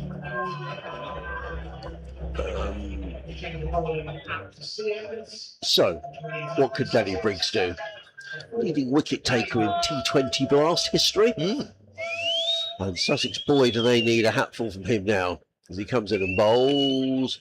And Philippa plays with a very straight bat, hard to short extra cover. It's a remarkable stat, that, isn't it? He's been around for so long now. Yeah, second spell here. Briggs bowls, and it's away. It's going to run all the way down to the boundary for 4 runs. Let's just see if they are. Yeah, they come off the bat. 4 more. Philippa goes to 25 off 14. I think that's come straight off the back of his bat, actually. But we might see that again. Sorry, 77 for 1. But he's almost played that behind himself, and it's gone very fine for 4. Briggs again. Bowls to Philippa again, who's down the wicket, driving firmly through the covers. Picks up a single. There is a fielder out there patrolling the leg side offside boundary. That's Tom Alsop all the way out there. 1 more to the total. Philippa goes to 30, 78 for 1. So needing 172 to win. They need to score 7 and over from here on in. They're currently going on at 12 and over. Briggs in again, bowls, and Jacks dabs that onto the onside. They take a single, and that's all they take. That single is greeted with all sorts of applause from somewhere raucous in the ground. Well, I think it's the hospitality boxes. 70. Let's have a little look so we can see. I think it's down to our right as well. I think they're getting involved. In comes Briggs. Bowls, hammered away. That's gone over. Extra cover for. Has that gone for 4 or has that gone for 6? It's gone for 4. I'll tell you what, Ollie Robinson did very well there because he was signing autographs and came dashing back and then literally had to start legging it to his left as Philippa played inside out over the covers for 4. Philippa goes to 34, so 83 for 1. 1 ball remaining of the 7th. Briggs in bowls. And Philippa is very nearly bowled. We'll just play that away on the leg side. They keep it a little low. Just have a look at the replay. No, he just played all around it. Well, there's a gentleman who's come. We can see him on the live stream. He's come as David Warner. Ah, right. So he's got his Warner Australian shirt on, his yellow trousers, and his Australian court hat. I think that may have been what the cheering was about. Yes. So I say he's come as David Warner. I think he's got a David Warner shirt. I think he has come as an Australian. So he's going to get a bit of stick. They're giving away free merchandise being thrown into the crowd. But really, Sussex needs some wickets here. 83 for 1 at the same stage. Sussex were 92 without loss. It's almost as if they're trying to distract the crowd now from what's happening out in the middle by lumping T-shirts into them. Tamal Mills has brought himself back for the 8th over. Left arm around the wicket he goes. Slower ball, and Jacks drives, and we'll get a single up to mid-off. So Jacks moves on to 29, 84 for 1. And Josh Philippa comes back onto strike on 34 off 18. Well, if Sussex ever needed the skipper to whip out 2 or 3 quickly, this is it, because at the moment, Surrey are cruising. Well, Philippa will do battle again here with Tymal Mills. He knows that Mills is bowling quick. As Mills comes left arm over the wicket, Philippa's pulling off the front foot, powerful shot. Picks up a single out there to deep backward square. It's Carter out there. 1 more to the total. 85 for 1. Yes, I don't think there is anybody in those flats, you know. No, you can't see any lights or anything on, can you? No. So I just wonder whether perhaps for some reason they've... redoing them? Maybe. I don't know whether they're rental properties or quite what they are, but there's some pretty major works going on there. I thought at the beginning of the season it was just painting, but it's a bit more than that, I Georgie. think it must be. And his left arm around the wicket to Will Jacks is to Mal Mills. It's down the leg side. Wide will be the signal. Taken by John Simpson. Moving away to his left. That looks to me like Jack Carson who's on the field at backward point, so presumably somebody is off the field. I know not who. I'll try and tell you in a mo. Yes, definitely Carson who's on. Yeah. They impressed me so much in the championship match. Yes. Perhaps a little unfortunate not to get a game in the T20. He's a great competitor is Jack. Skipper of the one-day side this season. That competition beginning soon. Down the slope comes to Mal Mills. And that'll be 6. Picked up by Will Jacks and just heads into the crowd. Gentleman in a pink shirt attempts to take that catch, makes an absolute haulage of it. But that is just picked up on the angle by Will Jacks and helped on its way for 6. Jacks moves on to 35. Surrey move on to 92 for 1. Well, this is a real problem at the moment for Sussex. They cannot put a lid on this. Well, Surrey needing to score from here on in, Church, at 6.4 and over. They're currently going at 12.3 and over. As Tymal Mills down the slope, around the wicket to Will Jacks, who's gone inside out and up over the top of mid-off. That's a great shot. He's just checked that. And again, that's the pitch. Will Jacks knows this is such a good pitch that he is just length delivery, giving himself a little bit of room, and then just checked it. And it has whistled off to the boundary rope for 4. This is one of the best pitches I've seen in a very, very long time. It is an absolute belter of a track, this. There is no margin for error on this thing. And you don't need to be going after it. Jacks has just proved that there. Just checked it for 4 as Tymal Mills is in, and that'll be 6 more. Let's try the slower ball, but on that angle from left arm around the wicket, Will Jacks is just waiting for it. And even though it's a slower ball, on the angle, he can just wait and then help it on its way over the leg side for another maximum. 100 up for Surrey. Jacks is on to 45. Surrey 102 for 1. Well, Surrey are just cruising to victory here, aren't they? And the body language of the Sussex lads is very downbeat at the moment, and they just haven't got enough runs, have they? From the start they had, they were in a great position. We said it looked at 200 plus, without early wickets. This was always going to be difficult, but these two are making this into a very, very comfortable run, and I'm sure they'll carry on like this because run rate could be very important in this competition. Absolutely, I don't see Surrey coming off the throttle here. No, net run rate will be very important. Yeah. It's quite a tight group up top. So final ball of the Mills over. The 8th, left arm over the wicket he comes to Will Jacks, and Jacks, he's threw this one a little early, loses the bottom hand on the bat, but he'll get a single out there to deep backward square. So 8 gone, and needing 172 to win this one. Surrey find themselves 103 for 1, but this was the point now, where Sussex had lost their first wicket and it just fell away from here. I've got about as 20 coming off the over, Churchy, was that right? Now, I've got to put my new glasses on. Oh, right. I make that 17, 20 off the over. Yeah. So there we are. Well, the music's beating away, but really, at the moment, this is a procession for Surrey. If you're just joining us, Sussex bowled out for 171 in 19.3 overs, as at one stage having been 94 without loss. We said right at the start from the opening overs, this looked like a 200 plus wicket. And Sussex 171 didn't look enough, and these two are certainly proving that, as Briggs is in, bowls to Jacks, who eases that one away on the leg side, picks up a single. The eager Henry Croken comes into field. Well, the interesting thing is, these two haven't been trying to launch balls. They've just been using the bowler's pace and the pitch. And that's why Sussex are... Briggs in, bowls, helped away by Philippi. That's going to be 6 more.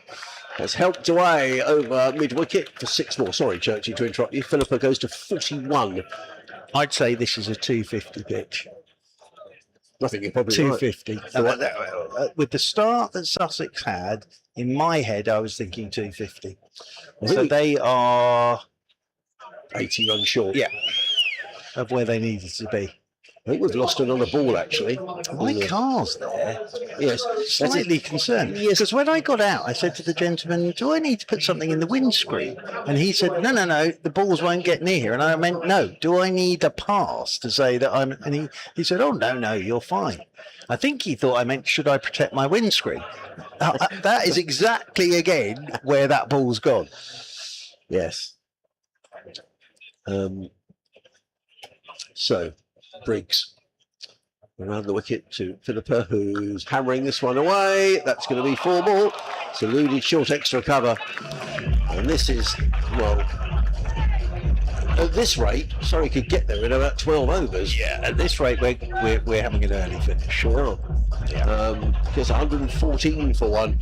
You can see John Simpson behind the stumps. I mean, the Sussex lads are look a bit shell-shocked, to be honest. Philippa to 45. It's been a great debut, this, from Josh Philippa, isn't it? Danny Briggs waits. In the bowls, Philippa was well bowled by Danny Briggs. He digs that one out, so it's a rare dot ball. Great bit of bowling, because Philippa's come down the track at him, he's fired it in, he's done pretty well to get a bat on that. Surrey at the moment are going at 13.2 and over. 65 needed to win. Briggs in again. Philippa is top edging that. He's going to get 4 runs. But when it's going your way, it's going your way. And he's picked up another boundary to take you within 1.5 century. 118 to 1. And Philippa goes to 49. Well, I did say he was fun to watch. And he certainly is, isn't he? He's playing all his shots tonight. They're not all coming off, but most of them have. And he's flown along here. I'm just looking at his numbers. And that is 9, 10 fours and 1 6. So 46 of them in boundaries. Briggs in bowls. And is it a bump ball? Yes. Yes, I thought it was. Danny Briggs appealed as if it was a wicket, but it wasn't. End of the over. So the end of the 9th over, 118 for 1. So that was 15 off of that over. At the same stage, this is where it all started falling apart for Sussex. At this stage, at the end of the 9th, Sussex were 99 for 2. Well, I wrote it down. So first half of the innings, basically up to the 8th over, you're 94 without loss. You're then 77 all out. So that just sums up the evening really for Sussex. Well, Ollie Robinson, who's perhaps who's got respectable bowling figures, 3 overs 1 for 22, is going to finish his spell from the Cromwell Road end of the ground. But this will be hugely disappointing for a sold-out crowd here at Hove, and at the moment they're seeing Surrey really cruising to victory. Well, here's Robinson to bowl the 10th to Will Jacks, and Jacks drives out to the sweeper on the cover boundary rope. And Jacks is no slouch on this. 48 off 23 from Will Jacks. But Philippa has gone 46 of this 49 in boundaries. It's not the bowler's fault for Sussex. You just have to point the finger at the batters. Yep. Really. They'll know that as well. They knew that at half time. As Josh Philippa on 49. In comes Robinson to him, and there's his 50 on debut. He punches this off the back foot down the ground. So it's been a terrific innings. There's 46 of his 50 in boundaries. He's been hit on the crash helmet. He's had a concussion protocol, but he's moved to 50 in fairly spectacular fashion, actually. 50 from 25. Yeah. He's a Striking player. at 200. He can play, this lad. And Will Jacks comes on to strike on 48 off 23. I think it's just allowed Jacks to play the Jacks way, really. He again has been no slouch. What's that? 4 4s and 4 6s, I think. Yes. As in over the wicket comes Robinson to him, and he's pulling, in the air just in front of short mid-wicket. Came off the toe end of his bat, but he gets a single. And he'll move on to 49. Actually, Robinson's bowled pretty well. Well, he has. Carnage. He has. I mean, Ollie Rolls are 1 for 25. What's he bowled? 3.3 overs. Tamal Mills 2 overs for 35. Danny Briggs 2 overs for 25. James Cole's 1 over for 15. So Robinson figures are kind of standout, really. Just 51 more needed by Surrey here. Yeah. As Philippa back on to strike on 50. Over the wicket goes Robinson to him. He's just helping this one off his toes. With a roll of the wrist out towards deep backward square and get a single. Well, it was always going to be a tough gig for Sussex to fight their way back into this competition after having lost 4 of their first 6. And Paul Farbrace was saying, each win at least 4, or quite possibly 5. Well, they've got 5 left after this. They're going to probably need to win them all, I think. And that's going to involve a visit to the Oval as well. Yeah, they won't get a pitch like this anywhere else, I don't think. Absolute cracker. As in over the wicket goes Robinson, that's well bowled. Slower ball up on the toes of Will Jacks. He'll just push it down the ground for a single to bring up his 50. Lovely innings this from Will Jacks. 50 from 25 deliveries. Very well played, Will Jacks. Made 70 against Hampshire in the last game. 50 not out in this game is Will Jacks. 123 for 1. It sounds a strange thing to say when, as I say, Surrey took 10 wickets for 77. But you see a pitch like this, and who would be a bowler, eh? There's no margin for error. Which shows how well Lawrence and Topley and Laws bowled as Robinson is in and Philippa whips this one into the leg side. Will just be a single. 1 more to the total, so very good over from Ollie Robinson. In amongst the carnage, just 6 off it. Singles off every delivery. So that's the halfway point for Surrey. 124 for 1. But I think, Topley bowled well, but it was those 8 It was overs. Laws, wasn't it? It was Laws and Lawrence. Those 8 overs combined. What was it? Overs 8 to 16? Yes, Dan Lawrence came into the attack when it was 92 for none after 7. That's when Lawrence came in. Yeah, and so then the 8 to the 16. 8, 9, 10, 11, 12, 13, 14, 15. So at the end of the 15th over, it was 136 for 5. Yeah, and all 5 wickets between Laws and Lawrence. So those 8 overs, 38 runs and 5 wickets. Brilliant. Yeah, that's what. Brilliant on this surface. I think it's you, dear boy. Well, it's James Cole's bowling and Josh Philippa has gone.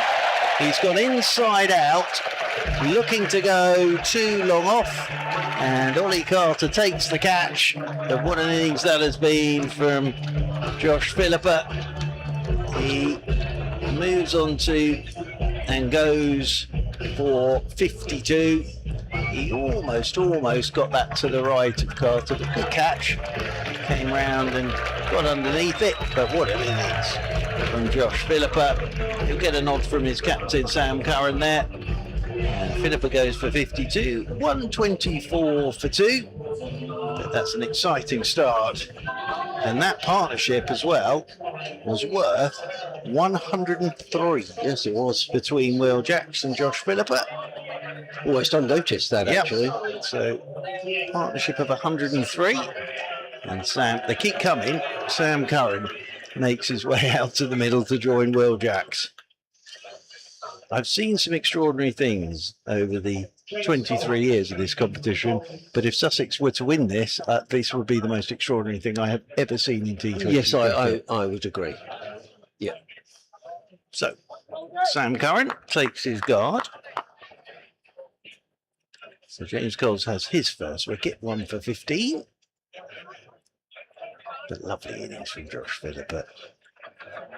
It wasn't far away from picking up 6 there, actually. It's a lovely colour of the sky, Churchy. A nice, beautiful red. Yes. At night, Yeah. Shepherd's delight. As forward goes Sam Curran to his first delivery. He plays it back up the pitch and there's no run. One of the stewards said to me, he'd said that there were thunderstorms forecast at 10 o'clock. Oh. And actually, there's slightly thundery in that direction. As over the wicket goes Coles. Oh my word, that was very short down the leg side. He's got away with it because Sam Curran's played it.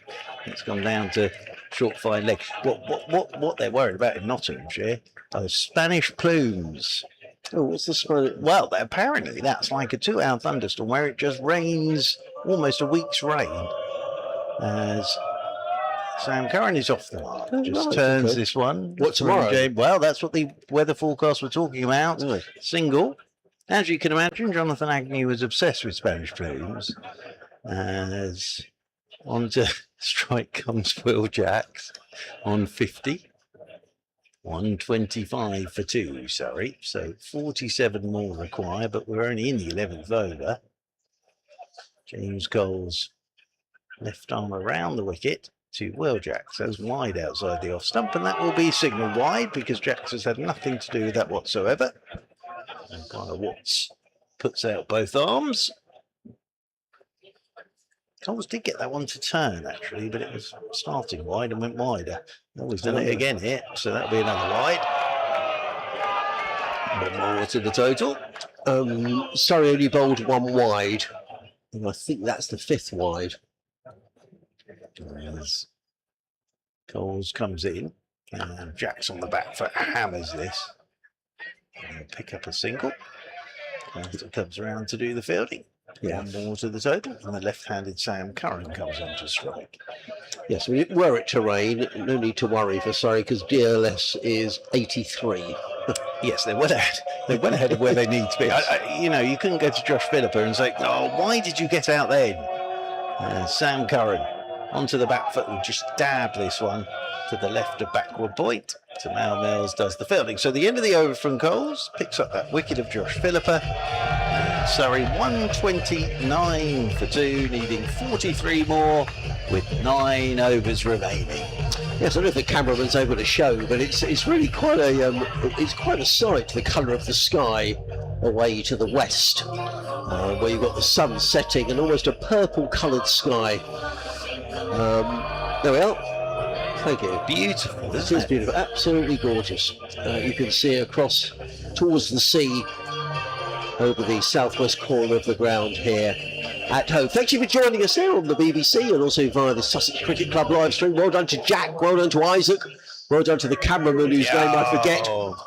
They do a wonderful job. Now, Tom Price is coming to the attack for his first bowl of the evening. And can I say, well done to the sausage man. Yes. Magnificent. Yes. Magnificent hot dog that was. Robinson's figures, 4 overs, no maidens, 1 for 28. So Ronnie Robinson's done his bit. And in comes Price to bowl to Curran, who slaps that one away through backward point. That's going on. Oh, it's a very good bit of fielding, actually. I think that's Tom Alsop. He's hurt his knee. Oh dear, that's not enough. Sussex, don't need that. Sussex cannot afford any more injuries.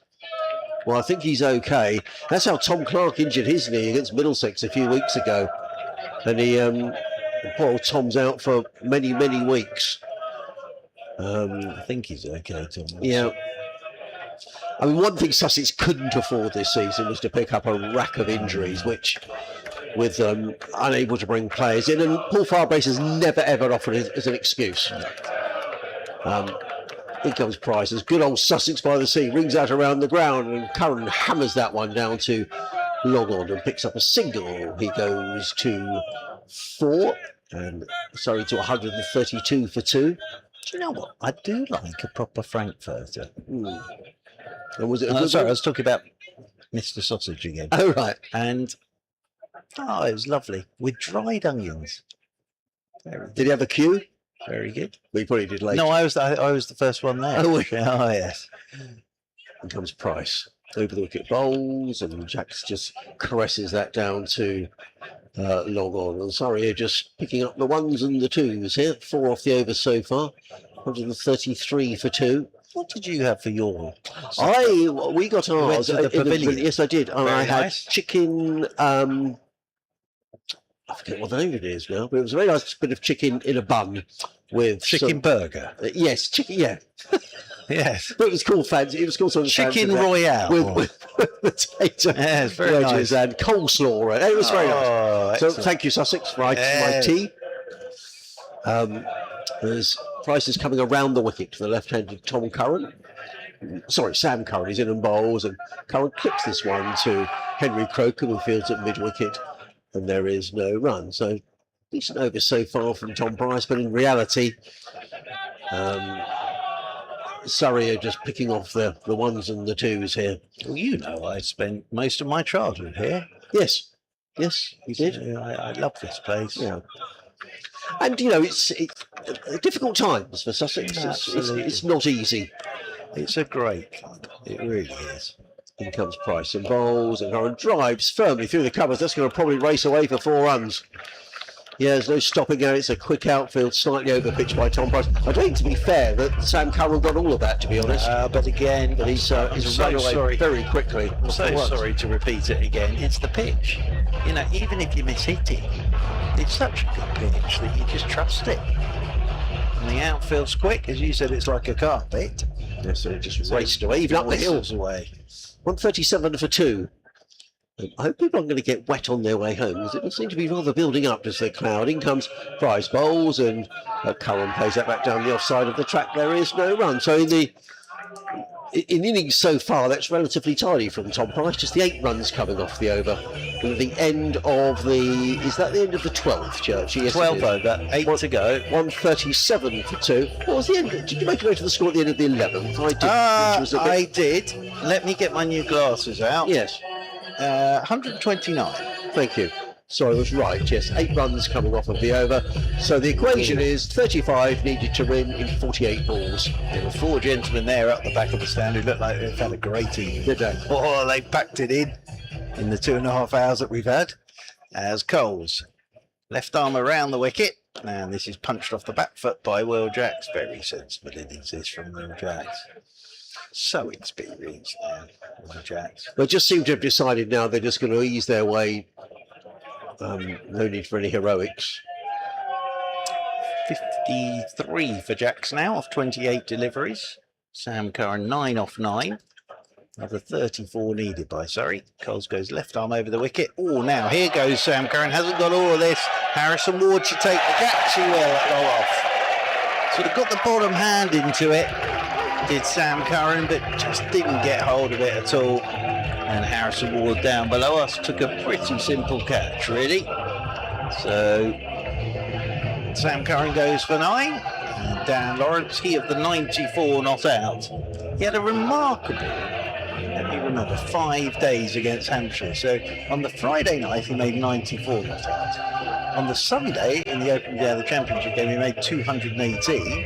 And on the final day of the championship game, he made 101. So yes, he made a lot of runs in 5 days against Hampshire. But it all started with his 94 not out against Hampshire in the T20, where unfortunately for him, he sort of got stuck up the wrong end for the last over and didn't see much of the bowling. I remember down here last season when he made 100 in a very quick time as well. I think on the 3rd day. Oh yes, in the championship Yes. game, yeah, remarkable. And in fact, and Sussex were rather saved by the fact that the umpires went off a bad When line. it wasn't that bad. And I remember Paul Farbrace, who was unerringly Dodged a honest, bullet said there. he was talking to Gareth Batty, and he said, I think we got away with one Yeah, there. we've got one. Yeah, absolutely. 138 for 3. Yes, because that was when Sussex took till tea time to make about 450 on day 2, and then Lawrence came out and with about an hour and a half to go. So we were only about 100 behind, weren't they? Yes. As here is Coles then. First ball for the right-handed Lawrence. He chops Coles down to backward point. They've got a slip in for Dan Lawrence. But he has been in tremendous form this summer. There's Dan Lawrence in all forms of the game. Coles comes left arm around the wicket to him, and Lawrence is tucking this one fine on the leg side. I don't think this will get to the rope, but they could pick up 3. The lesser spotted 3. And they will get 3, so Lawrence is off the mark with 3. Yes, you have to go some to run 3 here at home. Well, he's put it in the one place you probably could get 3 there. Yes. 141 for 3. So 31 more needed by Surrey. We're in the 13th over. That target is 172 after Sussex were all out for 171, but they were 94 without loss. As James Coles comes into Will Jacks, and Jacks is opening the face, guiding this to short third. Quick singles taken.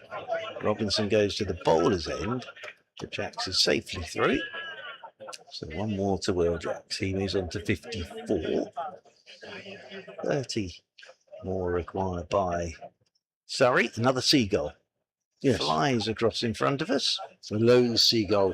Yes. It might be the same one as earlier. As this is cut by Lawrence behind square on the offside. Sweeper should get round, will get round. It will just be a single. Lawrence keeps the stroke. So Coles has 2 for 26 now off his 3. And with 7 overs remaining, Surrey are 143 for 3. So it's 29 more needed by Surrey off 7 overs. Well, as you said earlier, Churchy, it would be the surprise of all surprises if Surrey didn't get a home from here. But I think it's difficult to draw any other conclusion from the match that Sussex squandered a very, very good start. And, 200 was the bare minimum on this pitch. 171 was always going to be well short and really didn't give the bowlers much of a chance. No, it's not the bowler's fault on this. So it's going to be Henry Crocombe who's back in the attack. His opening over was a little expensive. 1 for 15, 1 over for 15. He's coming into bowl to the right-handed Dan Lawrence, who's 4 not out. Crocombe was in and bowls, and Lawrence turns this down to fine leg. Picks up a single, fielded there by James Coles. Don't obviously James fielding down there, but he is this evening. I saw D. Lawrence a little earlier. I said, "Hello, Daniel, how are you?" And he said, "It is very nice to get out of the heat of London." Did he? Yes. Yes. And actually, down here earlier on, it was quite cloudy for much of the day. In fact, for the tennis at Eastbourne today, I think I heard him say they'd gone off for a rain break. I saw Brenda as I came in. Oh, did you? Brenda told me that. Well, there'd been rain at Eastbourne. She was watching, and Right. she said it wasn't on. Yes. In comes Crocombe, bowls and swinging across the line is Will Jackson. He's been hit somewhere painful. Yes, that's hit him in the unmentionables. Yes.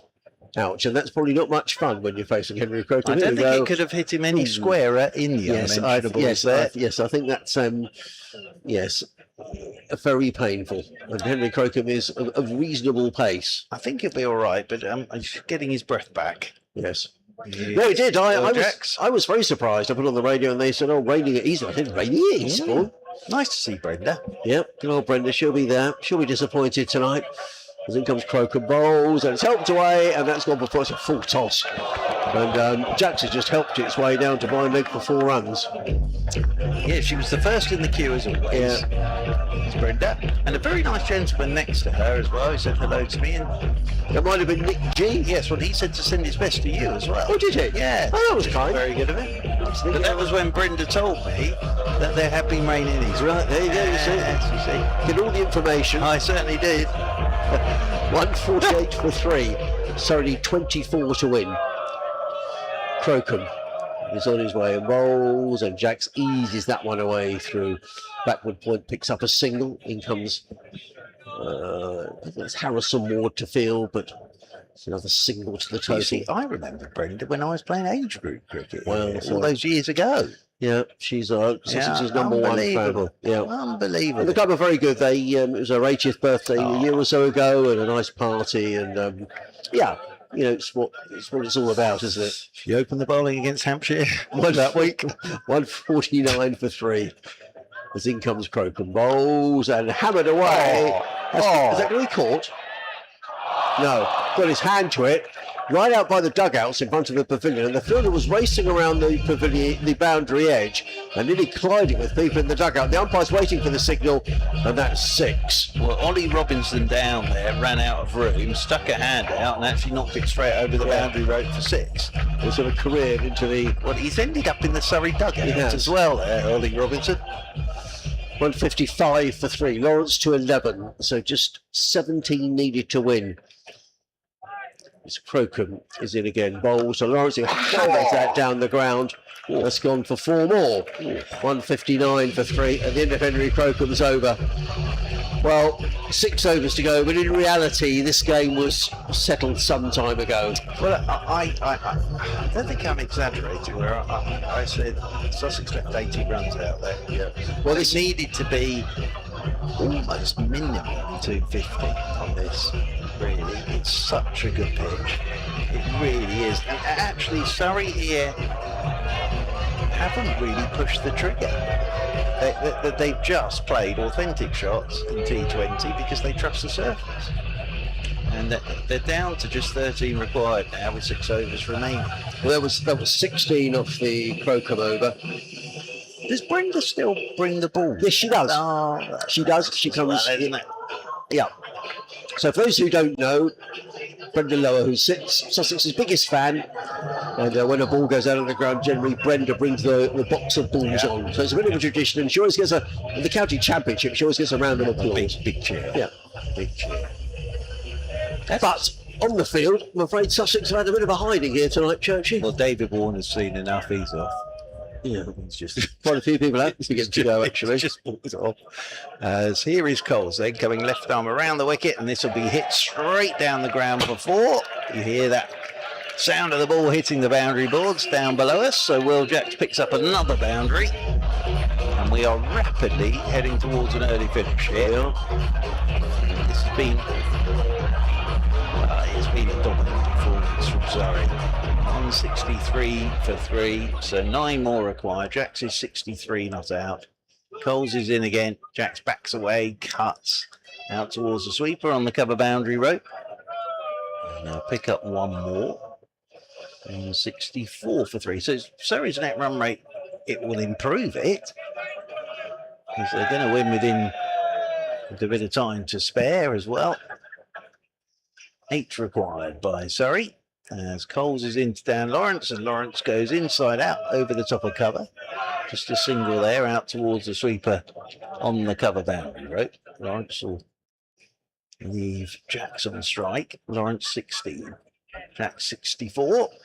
7 more required by Surrey as Coles. Left arm around the wicket to Will Jacks. Full toss, just clips it into the leg side. Spins Harrison Ward out to his right at long on. So 5 more required, and you wouldn't put it past Will Jacks to finish it with 1 shot. Yeah, it's been that sort of evening, really. Yeah, it has, 66. So 5 more required by Surrey. Jacks settles over his bat. Coles isn't going to give this any air, I wouldn't have thought. He's in. Oh, he does. And Jacks gets an inside edge as he's just trying to push that one away through the covers. And there is no run. Nice bit of bowling that from James Coles. Good luck to him. Good luck to Will Jacks. Good luck to Sam Curran, because they're off on England duty now. They are. And around the wicket goes Coles again, and Jacks just punches with a full face of the bat down the ground to Harrison Ward. That will be the end of the over. Coles will finish with 2 for 35, which is not bad actually tonight. But Surrey require just 4 more with 5 overs remaining. There's the worm on the live stream, and sort of the Sussex worm there. It sort of just withers away a bit, doesn't it? Yeah, I think the huge disappointment for Sussex tonight will be that they've not put up a good show here tonight. You know, that well done to the people around the club. I mean, the ground is packed out. It looks a picture. But I'm afraid they just haven't performed on the pitch. That's going to be the real disappointment. Briggs is in. Bowles helped way onto the leg. So actually, you ought to be doing this over, Churchy, because no.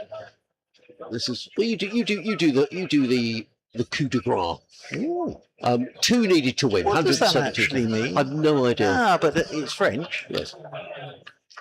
So the denouement. It's going to be Jacks on strike. It's Briggs bowling. 2 required by Surrey. We're only in the 16th over. Jacks waits for the short mid-wicket to come in. Well, Jacks 69 not out.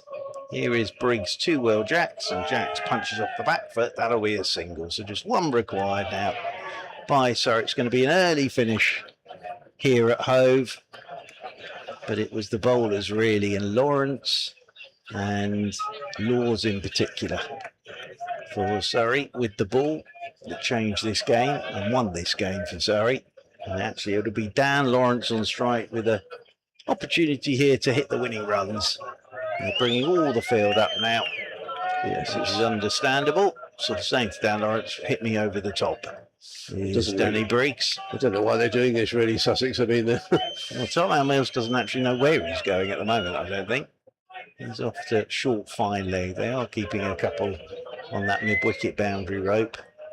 Danny Briggs very particular with his field, so 1 required by Surrey. Here is Briggs to Lawrence, who backs away. There it goes. He cracks it off the back foot, through the covers, over the boundary rope and away for 4. And that is an emphatic victory for Surrey by 7 wickets in the 16th over. And they've got there with 3.3 overs to spare. And it's been a terrific performance this by Surrey, but I think Sussex will just say we did not bat well on this surface, which is an absolute belter. I think even had they got to 250, it might not have been enough tonight, but they were nowhere near it. All out for 171 after being 94 without loss. And then Josh Philipper, 52 on his debut. Will Jacks, lovely innings from him. He'll finish not out. Dan Lawrence finishes not out. And an emphatic 7-wicket win for Surrey this evening. Indeed, so well done Surrey, but I say immense disappointment for Sussex, who went into this game. In terms of the bowling attack, Sussex have got it's pretty much as good as it could be really, with Ollie Robinson back in the side, but Tamal Mills 2 overs going for 35. But as you say, Churchy, Sussex never got enough runs, and it's been a real theme this season. They've got themselves into good positions. In fact, someone said to me in the press box at the break that the Sussex opening partnership averaged 62 this season. That's the best opening partnership stat in the entire competition. And every time they've got them going, and I'm afraid the middle order have thrown it away game after game. Sussex have probably got to win all 5 of their remaining games. They're all but out of this competition. So I think the disappointment tonight is a really big crowd who are going home desperately disappointed. But take nothing away from Surrey. They made the changes. Sam Curran bringing in Dan Lawrence. A number of Sussex batters gave their wickets away, and then really Surrey just knocked off the runs. It was over almost before it had started, really. So well done, Surrey. 4 wins now out of their 7 games, and they will be looking to make sure they qualify from this group. Still a return match to be played at the Oval, Churchy, so I shall look forward to seeing you there. Thank you, Mr. Arms. And lovely to see you as ever. Thank you for your company. Very much indeed. Thank you. And thank you, listeners, as well. Thank you for everybody for listening via the BBC website or via the Sussex stream. So a really disappointing night for Sussex. They go again on Wednesday when they play Warwickshire up at Edgbaston, and I think defeat there really will spell the death knell of Sussex's chances in this season's T20, if indeed they're not done already. Surrey go marching on. We'll go marching on with our cricket coverage. When are Surrey next in action, Churchy? Excellent question from you, Adrian Arms. Wednesday night, Chelmsford. Lovely. Oh, I look forward to that. That'll be a big. Although it does coincide with England in the World Cup if they win their group. Yeah. Although it's a 5 o'clock kickoff, so we'll have to see how that pans out. But anyway, thanks very much for listening. Disappointment for Sussex. Terrific result for Surrey, who have hammered Sussex by 7 wickets with 4.5 overs remaining. To Churchy, thank you. To you, the listeners, thank you. We'll do it all over again next time. Thanks for listening.